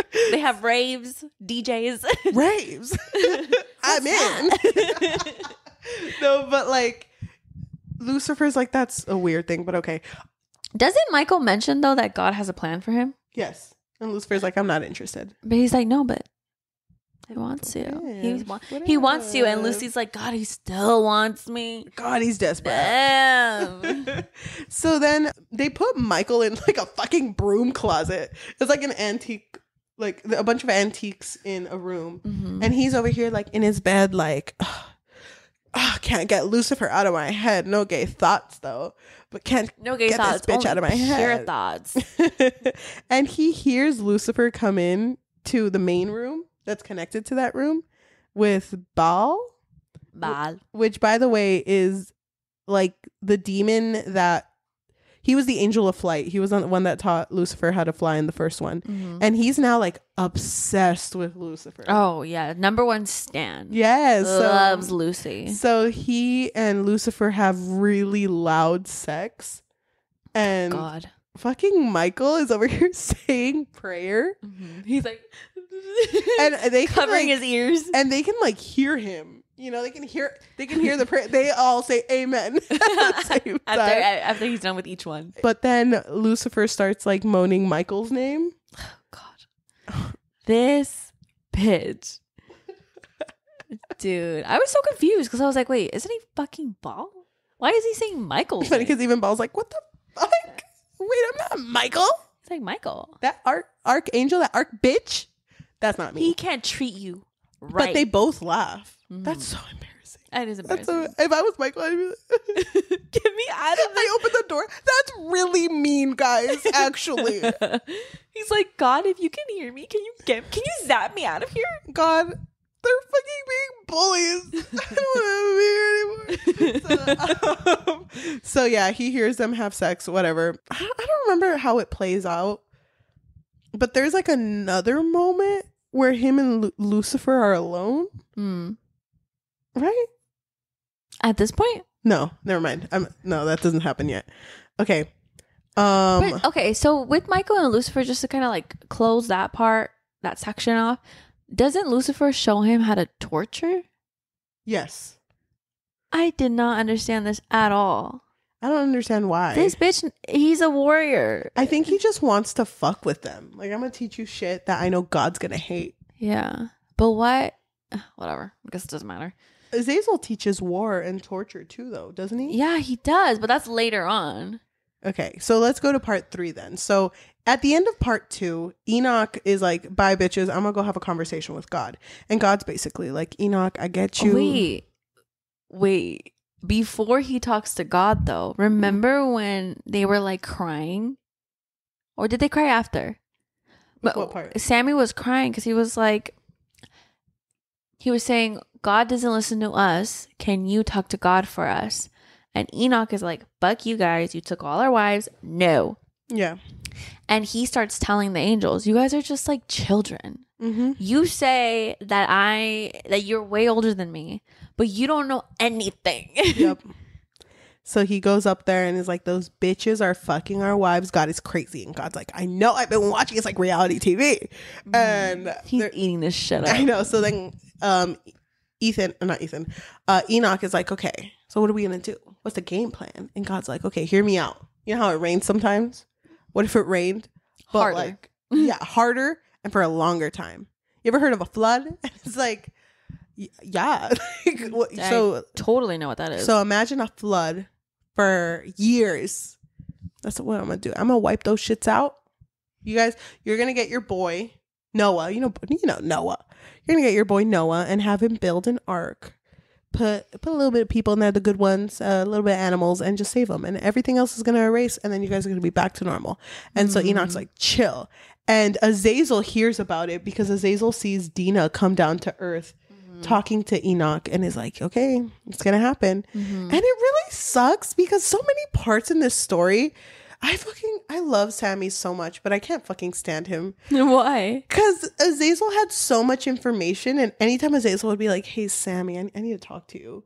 Because even with the birth, he wanted to tell Sammy that he was pregnant. Yeah. But Sammy was like, Azazel, shut your fucking sinner mouth. Don't. All of this is happening because of you, actually. I'm a father now. You wouldn't understand. Me and my big son, I gotta watch over him. So shut the fuck up. And I fucking hated that shit because so much things could have been prevented had he just listened to Azazel. Yeah. So, but he wasn't listening to him. So. Nope. Fuck. What happens? There's so much fucking shit in this book. I know. How'd you feel about the length of this book? Dude, I'm not gonna lie. Because before I started the book, you had mentioned that there's more to this book on Rafael Nicolas's Patreon. Yeah, there's more chapters. There's more to this book, and I was thinking like, because I really like his writing. So I was like, damn, I wish he would have included it. But I'll be honest, this was a bit of a struggle. Yeah, because I just felt like there was so much shit happening, and I don't know, like it was a lot, and then there was so much like bad shit happening. So it was like hard for me to just. I get you because it was just never good, and when it was, you knew it wasn't gonna last. Yeah. So I get you 100%. I do want to move forward to the part where the flood is going to happen. If we're skipping parts, I hella recommend you read this book. But the flood is going to happen. I don't remember why they're all walking. Oh, they were kicked out of Armani's village. And so Armani or Samyaza is like, okay, let's get everyone and let's round them up and let's walk back to our place. Like, let's go. And so they're all walking, and I don't remember if they're attacked again or if something's Sammy's like, you know what? I'm done with this shit. Like, I'm done with things being bad and God not helping us. Fuck God. But wasn't his breaking point Edith? Oh, yeah. Yes. Because remember Yeah. how we mentioned that Edith was like, well, they're all very feral for their partners, the angelic partners. And so she was like, no, come here, fuck me. And she gets pregnant again. Yes.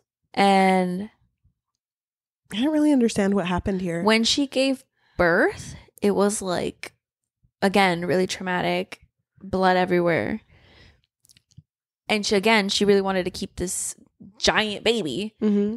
And I think that after she had the baby, she tells Sammy, I'm going to die soon. Yes. She just knew that she was going to die.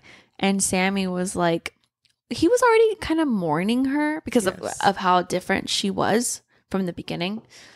And so when she does die, I don't remember exactly how it happened, but I do remember that it was just kind of like it was sad. Yeah. But he kind of, I don't know how to describe it. Like, he was already mourning her. Yes. He had already accepted that she had moved on by that point. It really felt quick to me when it happened, because then it just automatically, like, all these other people are going through a lot of shit. When it came to Ethan. Oh, God. That was so sad. He offed himself. Right? Yeah, he did. Because there was issues happening with Azazel and Ethan beforehand. Because Azazel noticed Ethan, when they were having sex, he was no longer having sex looking at him, but just more like in the moment. And Azazel was like, went off on him and was like, I never fucking loved you. So you're not who I was in love with. So I'm over this. Yeah. But also Ethan had changed like Edith did, where he was very rough. And then don't you remember he also hit the little girl? Yes. I don't remember what she was to him. I forgot. Cousin? Yeah, I think so. Well, he hit his little cousin, and the cousin mentioned it to Azazel, and Azazel was like, what the? He would never do that. Yep. So they were just changing. And it really sucks because after Ethan and Azazel, when all this shit was happening and they knew the flood was coming, and Ethan started torturing people who were working for the devil, and it was just like really, really messed up.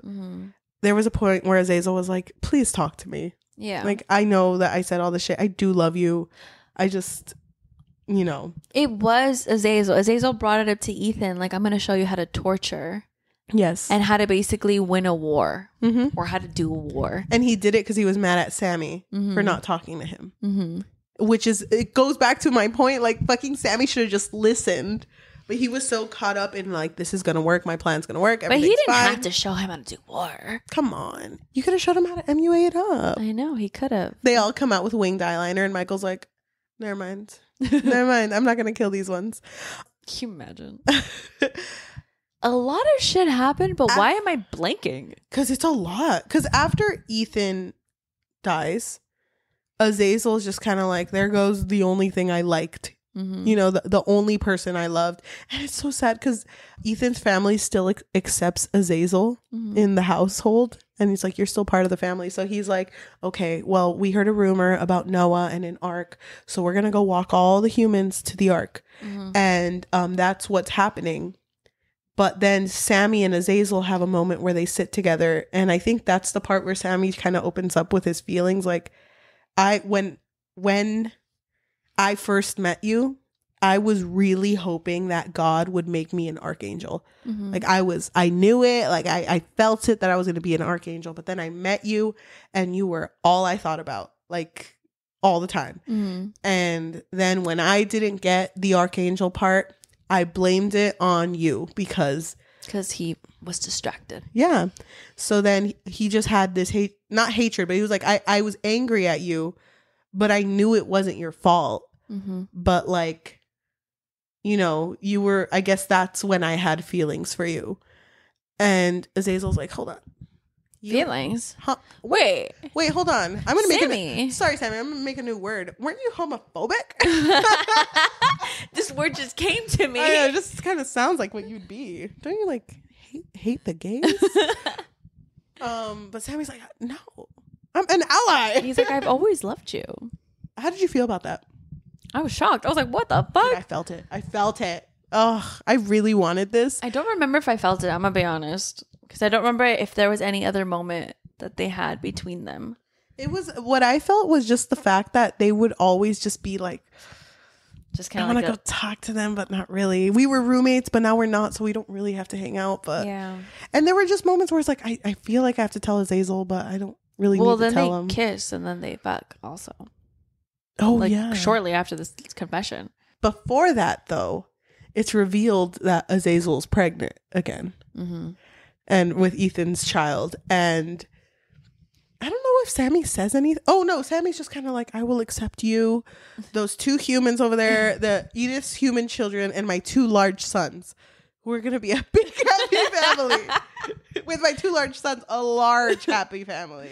Mm-hmm. I thought it was so funny when there would be attacks and fucking Sammy would be like, large sons, protect! And be like, it was also revealed, I think Michael was the one who revealed it when he was talking to Lucifer, that the giant children are hard to kill. Yes. So they do have sex, but Sammy, after sex, is like, I'm gonna kill God for you, babe. Babe, I would do anything for you. You want me to kill God? Well, and at this point, like, no, you don't have to. I was like, no. I think at this point, Sammy's just fed up. Like, he's so fucking over it. Mm-hmm. Especially with everything that happened with Edith. Everybody. He's like, you know what? God needs to go. He needs to die. Mm-hmm. So he's down. He's like, okay, Azazel, you stay hidden in here. And I'm going to go kill God. So BRB, I'm going to go kill God. Oh, before this, while they were walking up, when Azazel and Sammy weren't together at that point, Azazel was walking with the human child and the grandma to take him to the ark. But then they ended up going up while he met with Sammy. Mm-hmm. And when Sammy's doing a sweep, he sees both of them. And the little girl had killed herself and the grandma. And Sammy just kind of saw it as like, I get it. Like the fear of all of this, you know, and having to live in a world like this. Like, she did it out of that fear of like not wanting them to go through it. Yeah. And he never tells Azazel that he saw them. Oh, yeah. I forgot about that. Because Azazel doesn't know what happened to his family. He assumes that they made it. Yeah. Yeah. So in the cave, he's with 2 large sons, and that's it. Mm-hmm. Just with the 2. Honestly, if Sammy left, and I was just like looking at the large sons, I'm like, hey, so you guys play the hand thing? No, okay. What games do you play? Oh, okay. It like breathes at me, and I'm like, cool. Okay. Cool. Me too. I love that game. Yeah. Where's Sammy? No, but he's just like, okay, whatever. He sleeps and then in his sleep gives birth. Which honestly, that's the smoothest birth. Like, I feel like, I don't know, like a few ounces lighter. He gives birth, but this baby actually looks like a baby. It's like a cherub baby. Mm-hmm. Perfect baby. I was like, is this Jesus? Whose fucking baby is this? So, but it sucks because that happens. And I think Sammy comes back, right? And Sammy's like, where'd that come from? Yeah. Like, it came out of me, baby. It came out of me. And I think the reason, I didn't understand this part. The reason that baby wasn't giant and circular and a monstrosity was because God was punishing them for being with women. Was that it? I have no idea. I don't get it either. Because then he was like, no, you don't get it. Because Ethan was having sex with me and I'm perfect. So I just took a little bit of Ethan and made it more perfect. But you guys, you had to put it in someone. Is that why? I think so. It's like the vessel that held it kind of thing. Okay. But why was the first baby? Well, maybe the first baby would have been good. But the it's coming out of you, though. Yeah, but it's in the vessel of a human. You know what I mean? Okay. That's kind of how I understood it, but I was so confused. I didn't get it either. I thought maybe God was like, you know what? Out of everyone, I love it. Ally. Just kidding, because he was against Lucy and Michael, so. Kind of fuck with this one, actually. You know what? I'm just going to fuck with like, them just to think OTP. that. Yeah, I want to cause a little drama. That baby's good. So. Maybe he thought the other angels would be like, you know what? Fuck that. Dude. You know, cause a little drama. It made me sad because this baby was so good, you know? And it's funny because Sammy's like, yeah, you're perfect baby. My 2 large sons. We're going to be a happy family. And, you know, it's going to be great. Let's go to the Ark. And so they're going. And I don't remember how this shit plays out. But all of the archangels come down. Like, all of them. Yep. Because Raphael looks around and he's just like, I can't believe God allowed this. Yep. What the fuck? Yep. But he almost like sympathizes with the Watchers and, you know, the angels who were there. So, yeah. So when they come down, it's just kind of like, okay, wear your helmets on. And they just fucking go off. And it's like brutal. Yeah. It was crazy because I really thought Sammy was going to be killed immediately, but he was putting in a fight. Yeah, he was. He was going after Michael. So at the end of the story, it's super gory. At the end of the story, Cocobiel, which we didn't talk much about him, Coca, he just loved sex. And he was very polyamorous. Meanwhile, the one that liked him, Barokiel, I think was his name. Yeah, I think it is Barokiel. Didn't like that. Yeah. So there was a lot going on between them, but Coca's like gone. Like the way that they had left his body, there's no way. If he's alive, it's just pure like suffering. There's no way that he's okay. Same for the other ones. And Azazel is like kind of like hung up on not hung up on a thing, but he's kind of like leaning back on something and he can't move. I think he's like staked onto something. And his hand is stretched out. And right next to him is Sammy, who is also kind of put in like a crucifixion like type position. His wings are completely ripped off. And he's also close enough to Azazel to reach, but they can't touch each other. They're just there. And it's explained to be in like darkness. And I think at some point in the story, Lucifer and Michael go to the cave where Sammy was. And I don't remember why it happened, but the baby died. They killed the baby, didn't they? Oh, I think. I don't remember why. But I either. remember Lucifer and Michael saw the baby, and no one else had seen it. I don't remember how the baby died, but I do remember them going like, "We can't tell anyone." And it's funny because they're on opposing sides, but they both agreed like, "We can't tell anyone that happened." Right? They're like, "Yep, we can't tell anyone," and it just dies with them. I didn't understand the baby dying, to be honest. Something happened. It was just bad luck. It really sucked for Azazel, but it just didn't work out. That's sad. Yeah, but I think the baby got hurt, but I don't remember how. But at the end of the story, Azazel and Sammy are like reaching for each other, I think. And they have like a conversation in the dark. Oh, they had actually gone up. It was during the attack. Azazel was on the floor holding the baby after he had already been brutally attacked, and they noticed the baby in his arms, and the baby was already still and gone. So the baby just got hurt and died. But at the end, Michael is talking and he says, I hope for peace and I hope for love again. And they say, let me hold you, brother. I have love left in me. It's not much. My heart is broken. I've lost too many children. I reared now Lucifer, Azazel, Samyaza. But I have love left in me. I think he's talking to God. So in the dark, Samyaza calls Azazel's name, making a noise of agony and dragging his body as close as the chains allowed. Azazel outstretched his hand, calling for him too. By just a finger width, they could not touch. They whispered that they were sorry at the same time. They whispered that they forgive at the same time, and I love you at the same time. That's so sad. So what happened to them, though? The war ended. It's raining. The flood is currently happening. And all of the watchers were just left and like staked onto the earth. so that they can't leave. So they're just expecting them to die. But wasn't the idea of hell being introduced in this book? Mm-hmm. But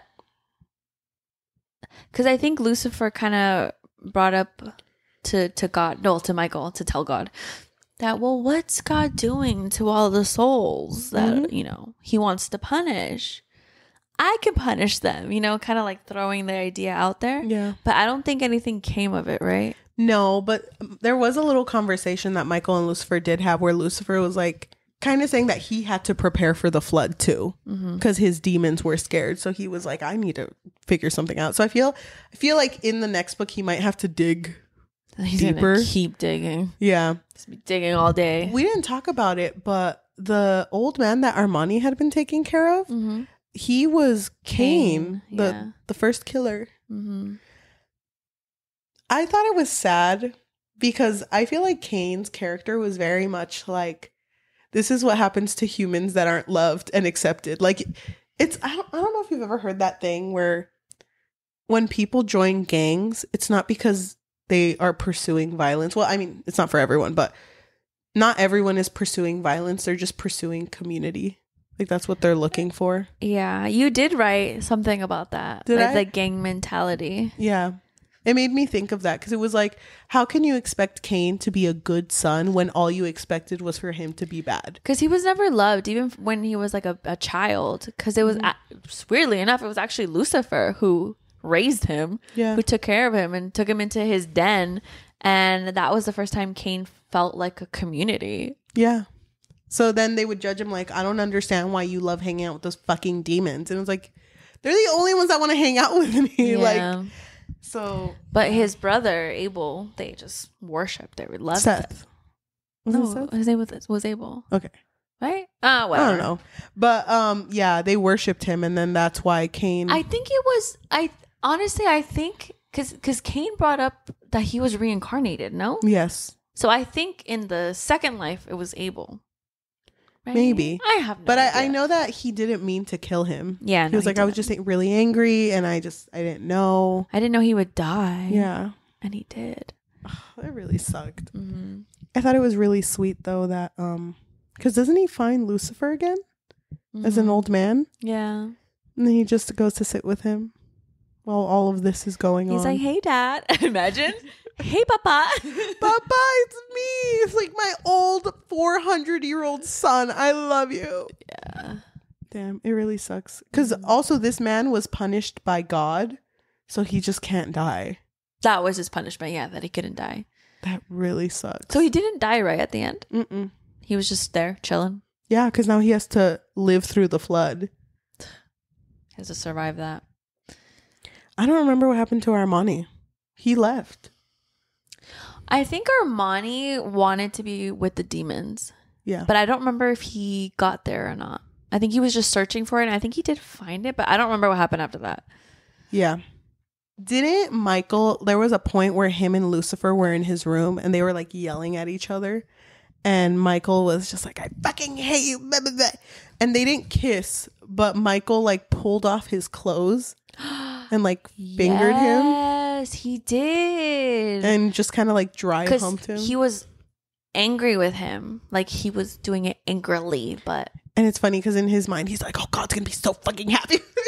He's going to be so happy that I'm doing this. No, but he. Yeah, he's going to be so happy. It was crazy because they were just angry. Yeah. Angry messing around. Well, it's weird because Michael was over here like, doing this for you, God. Doing this for you. He's gonna fucking. And even if he knew God was gonna be angry, he was like, but I could just say it was like a spur of the moment. It's him. He's temptation, God. Yeah, I couldn't. I was in it. And like I just couldn't stop. But then the part that shows that he could have stopped was the fact that Lucifer was like, my back hurts, because he was pushing him against the table. He was like, my back really hurts, and he said it in like such a soft voice. And it's funny because Michael's like, oh my God, that's so rude of me. And so disrespectful. I'm sorry, King. Sorry. But he's like, they don't say anything. I think he just backs away, and they both quietly walk to the couch, and then they just sit there, and it's like, They keep going, right? Fuck you. And then, yeah, they like he keeps fingering Lucifer. Angrily, though. Angrily. And that matters because he's pissed. He's trying to punish him. Yep. And Lucifer finishes first. And then Michael finishes on top of him. And then Michael's like, I gotta pray. and he walks out. And I think it mentions that he walks by Baal, doesn't he? Yes. And in his mind, he's like, I know I sinned. But when he fucking walks in there, he's like, no, I did that. Me. Yeah. This hand. So it's just, yeah. I just don't understand why God wouldn't react to that. I don't know. Like he feels very selective to me.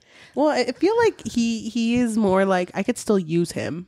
And it kind of goes with just how religion is now. Some of the people that are the higher ups in religion do some horrible shit. Yeah, true. But they get away with it, because it's like, oh, well, you're representing and you're doing exactly what I want. So, yeah, it really sucks. God literally doesn't give a fuck. Wasn't there a moment too when I think it was Azazel when he first saw Lucifer? Maybe I don't remember.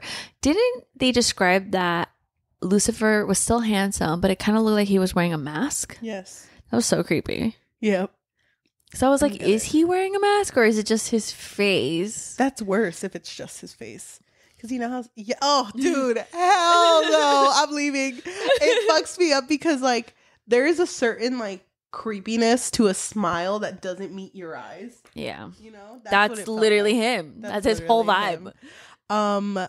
He's like, no, I'm smiling. This is my smile. This is what I look like. But, you know what I like? That little tidbit that when Lucifer goes out to like fuck with the humans, he wears a mask of several beasts sewed together. And that's his demon look. Yeah, that was good. Oh, he goes by Satan, by the way. We didn't say that. Oh, yeah, I forgot. Yeah, he goes by Satan. That's his name. Not his God. I wonder who came up with that.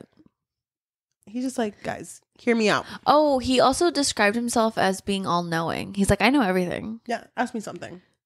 And he did, right? He knew. He just like knew what was happening, which was weird. Yeah, it is weird. How do you know that? You're down here. Yeah. You're on our level. I know a friend who knows a friend. Did he still have wings?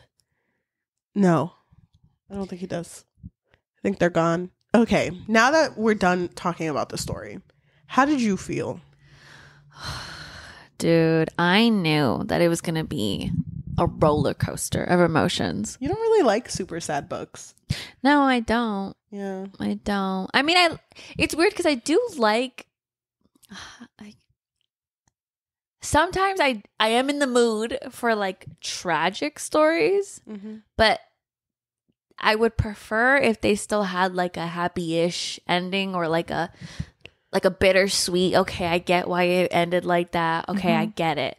But this one's different though because you know what's going to happen. I knew that shit was going to hit the fan. It just sucks knowing because like you're rooting for them. Well, am I? I was rooting for Azazel. Yeah. Whatever Azazel wanted, I just wanted him to be happy. Yeah, me too. I felt so bad for him because I felt like he was so targeted by everyone and then everyone was the one who ended up fucking sinning. Yep. And the fact that no matter what happened, like his blessing of a child, that's the one thing I hated the most. I hate that the baby died. Me too. I wanted that baby to live. Me too, because I thought this was going to be the chosen one. I don't know. Yep, I had no idea what this baby represented, but I wish it could have just been like, look, there is still good. You know, we don't have to follow what God is saying. Sea of giant babies. I know. They're still my good. One beautiful son. You know, Sammy having to lie to himself like, I love my two giant sons. They're beautiful. What are you talking about? I love all 20 eyes that they have. I love going on top of a hill and seeing them roll down. It's so fucking amazing. These giant babies, were they violent? Sometimes, if they were hungry. Because I don't really remember. I don't really remember them really interacting with these, just mentioning them. But they could understand what was going on. Because the one part I found kind of funny, but it was just like when the attacks were happening and Sammy went up to his two giant sons and was like, protect everyone. And they were just like, a starfish. Yeah. Yeah. I got it, Dad. I just thought that shit was so funny. Yeah, that was funny. I really, really like this book. Mm-hmm. Oh, man. It makes me sad because, like, I know it's not going to end happy. Neither is the third one. So it's just like, fuck. Do you know if it's just a trilogy or if there's more? Just a trilogy. He said that he would work on, he's really into, I think it was like Aztec gods. So he wants to delve more into that. He did mention on Twitter literally yesterday. Oh, fuck. I retweeted it. Hold on. Someone said, and this is not at all connected to Nicolas Rafael. So these people didn't know who he was. They just made a comment. And the comment says, the world would be so much more interesting if a devil appeared and it was on the news. And then he retweeted it and wrote Angels 3. What? Is there going to be a time skip? Yeah, I think so. I think it's going to be after everything, like after the flood. So it's going to be like modern day? I think so. What the fuck? Yeah. That's interesting. Because I was thinking like, okay, so the Watchers, I'm assuming, are all... They're not going to die. They're just going to have to live with being torn apart. Yeah. But then they're also going to have to live with... They're probably just going to have to become demons. I'm guessing. I don't really understand because I thought maybe they were gonna die because of the flood. They can't die though. Where are they gonna go? I think that it's literally just like, I don't fucking care about them anymore. They're not coming back up here. So it's very much like, I feel like they're just gonna have to join the demons or form their own thing. I don't think they Sammy's Club. I don't think Sam's Club. Whoa. Hold on. And that's actually how Sam's Club was first created, actually. That's a joke. Nobody come for us, please. I am low-key hoping that it is modern enough where it kind of tackles like, this is how humans are going to react to this shit. They don't. I want to see what that would be like. They won't react to it. They'll just be like, oh, chill. Oh, what's on TV? It's cool. You don't think people would like go crazy if that shit happened? You don't think it's already happening. Yeah, you're right. I don't know. I don't know, because what exactly, like, what do you think? What would it take for you to be like, that's the devil? That right there? Yeah. What would it take for you to be like, yeah? I don't know. Because he can't fly. Wingless bitch. I know. Wait, you're just one of us? Well, you know a lot of shit? You know, so does Fred, apparently. like, so what does that mean? Special. I don't know what he would have to do. I don't Watch know. me eat this man's heart. And it's like, what the? He's just crazy. Oh my God, unhinge his whole jaw. Wait, that would be... I think he would just be seen as crazy. Yeah, I think so too. Because from what it sounds like, all the Watchers lost their wings. The Archangels will still have theirs. But even if you saw like a winged man, wouldn't you be like, oh, that's fake? No. No, that's fake. No, that looks fake. AI, definitely. Yeah, that's AI. That's so fucking funny. And then fucking Lucifer's like, haven't you guys read the Bible? I was like, read the Bible? I didn't see how fucking thick that shit is. No, thank you. It's so paper thin. No, thank you. No, thank you. Yeah. I'm excited. Yeah, I'm really excited for the third one. I'm sad that it's the last one, but at the same time, I'm happy that it's ending because it's a lot.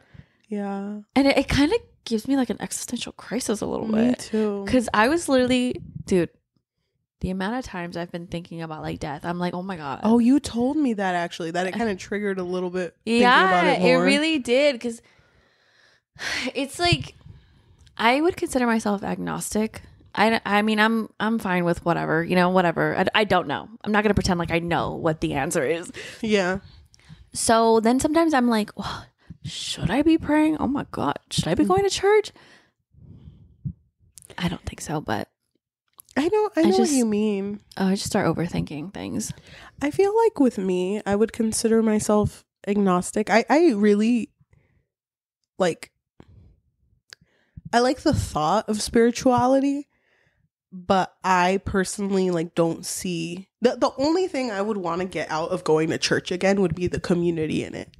Because the town that I was living in before I moved back, the church was such a big thing in that town.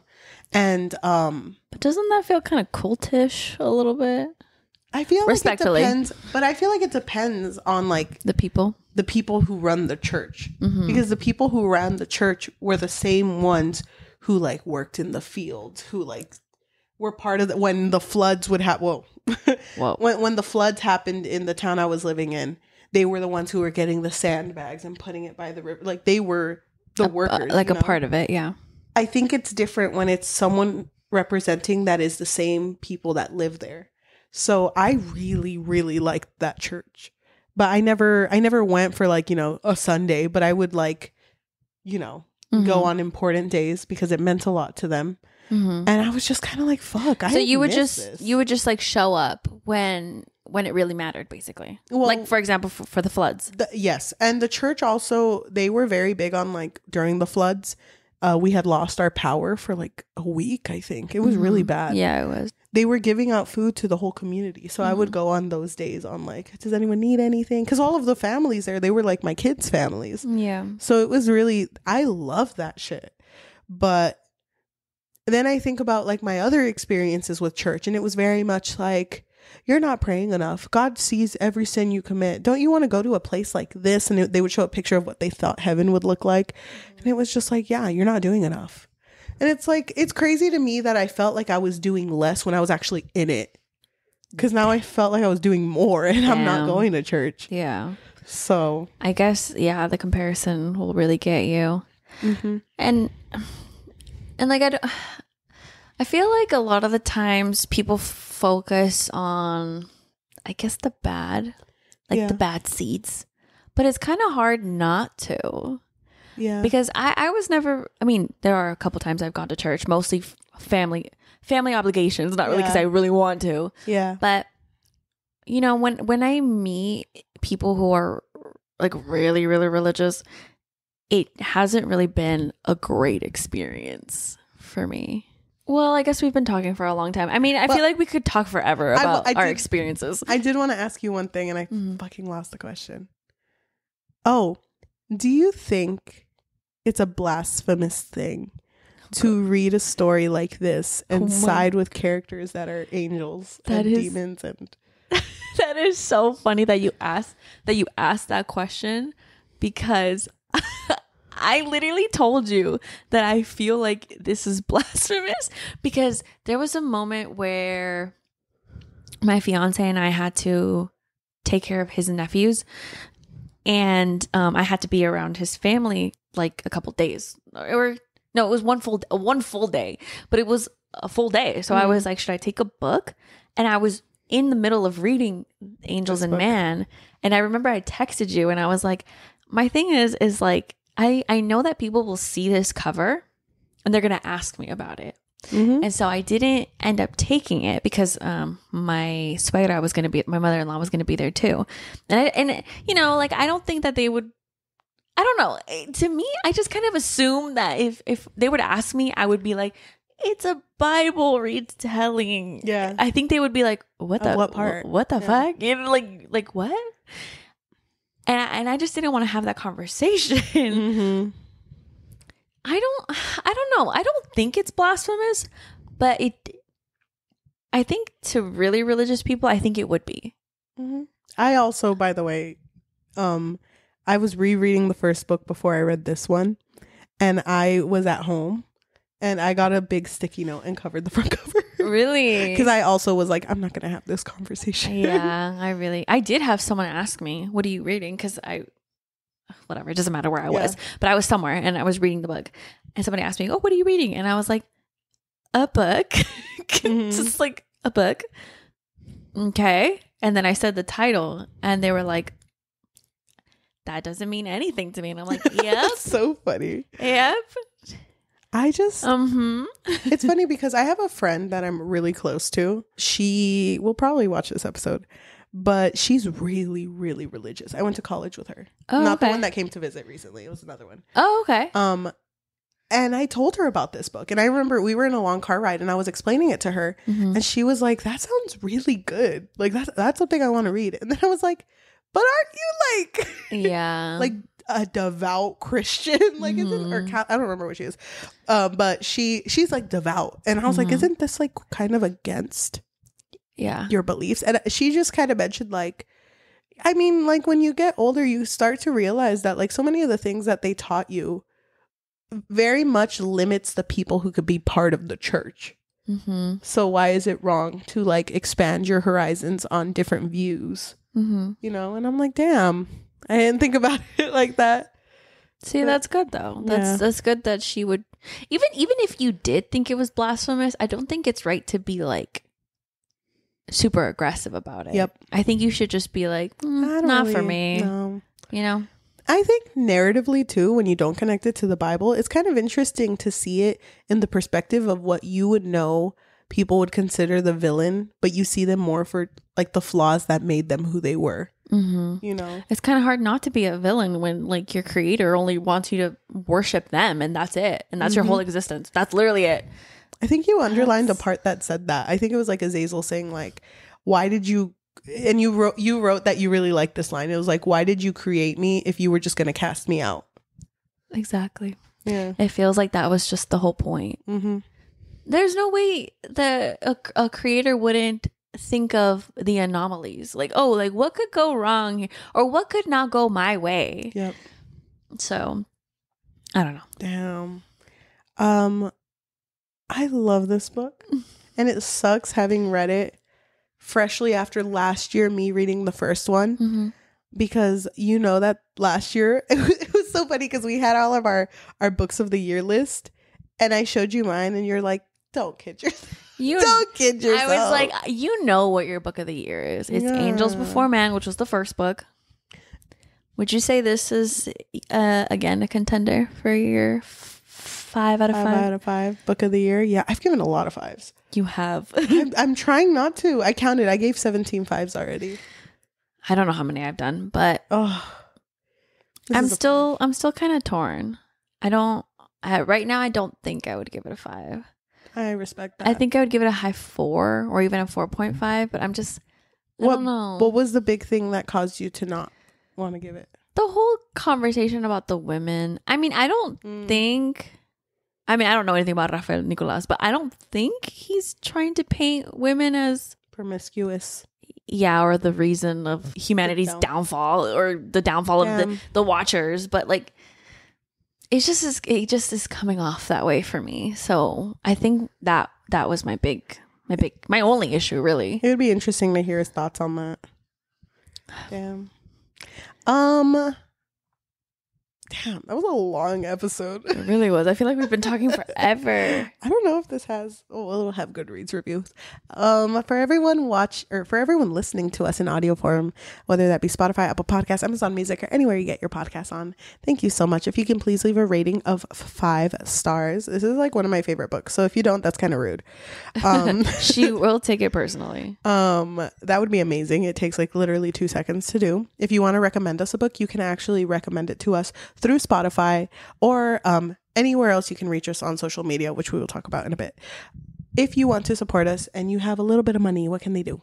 So we do have a Patreon, and at the moment there's not a whole lot on there, but if you just want a way to let us know that you appreciate what we do here, if you appreciate all of the books that we read and review, you can find us on patreon.com/bookfix. But if you don't want the commitment of monthly, you can find us on buymeacoffee.com/thebookfix or ko-fi.com/thebookfix. If you are watching us on YouTube, thank you so much. If you can like, comment, subscribe, and hit that notification bell because we post every Tuesday and Thursday. Sorry we took a week off, by the way. We didn't mention anything. It was like 2 weeks ago, probably, by the time this episode comes out. I have no idea. Yeah, life's been crazy. I had COVID, but I'm good now. We have a Goodreads, Instagram, and Threads at the Book Fix Pod, THEBOOKFIXPOD, and a TikTok at the Book Fix, THEBOOKFIX. Thank you. So why don't we read some reviews for this book? Okay, what do you want? I'll read a negative. Okay. Damn, okay. Shout out. You got no ones. This 5-star review comes from Morgan. And they wrote, "This book is so wild. I'm feral. I would give this 5 stars if I could." Sorry, I would give this 6 stars if I could. This person, Sue, I think is her name, gave it a 2 out of 5. And they wrote, "What a disappointment. It's hard to put it in words, but I'll try. I could best describe this book as a completely unedited first draft. It tries to cover a lot, but struggles due to pacing. We're left with the many characters, flat characters, whiplash from character POV change, and extremely heavy-handed metaphors. I was also quite annoyed with the attempt to draw on themes in parallel with the first book. It just didn't work because of all the bloat. This book really needed to be 2 books with each of the books more fleshed out. The first book was one of the finest things I'd ever read. I had one of the worst book hangovers of my life after reading that. So what happened? I came here for Lucifer. What I got was 2 of annoying angel POVs all the time. And what the fuck was that ending? The most hypocritical, sometimes lesbian angel finally hooks up with the gay angel with sex trauma that is never really addressed, both of whom you don't connect with and so can care little for their fates. When I heard that this was going to be about the flood, I had high expectations. It was going to subvert what we already know, like what the first book did, but nope. I think the author is brilliant for taking on biblical literature. You can tell so much passion and effort and research went into the first book, but not this one. And it is such a big disappointment. I'm sorry, author. I really did not enjoy this." Oops. So That was heavy. damn. Okay. Thank you so much for listening, and we'll see you in the next one. Bye. Bye. Did we say bye in our last episode? You know what I just realized? And I was thinking about it for a minute there. I don't think we said our names in the first 2 episodes. So I might just we did. Did we? Yeah. I don't remember saying my name. Not once. I might just edit us saying our name. It's you like, "I'm Yajaira and I'm Cheli." And I'm Cheli. I forgot to mention, there was one chapter I really liked, and it was the one where the end of the paragraphs would be the first sentence in the next paragraph in someone else's point of view. Mm-hmm. I fucking love that shit. Yeah, no, that was a good one. I think I put a tab on there because you said it was your favorite. I fucking love. Thank you for thinking of me. I love that shit. It made me think of that one video game that you and I both played, the one with the 2 escaped convicts in prison. Dude, that is so funny that you mentioned that because my fiance's brother has been mentioning that he played it with his girlfriend, and I was like, wait a minute, I played that game. Such a good game, dude. That is a good game. That was fun. It made me think. No Way Out. Yes. Oh my god, you didn't even need me. I was testing you. It's to see if either you No Way remembered. Out or A Way Out, because they got out. Spoiler. It's the beginning Whoa! of the game. Don't tell them. It made me think of that one scene. Remember when you're playing both characters, and it's like you're running down the hall because you're not together. You're running down the hall, and all of a sudden the camera pans, and now you're the person in the top hall, and it's like, fuck, that's so good. That was good. That was a good. Thank you. A good moment. Do you remember that time we played Detroit Become Human? I think about it fondly every day of my life. That was so I do too. fun. I do too. Thank you. I don't know if I told you. Sorry, it's the end of the episode. I'm really into robots right now. That doesn't shock me. Thank you. So Not at all. The next few episodes, I'm gonna slowly start dressing like a robot until I'm just a phone. So Why are you into robots? Or how? Like, Isn't I that, mean, like, how? TWRP song that came out, the Human's Touch song.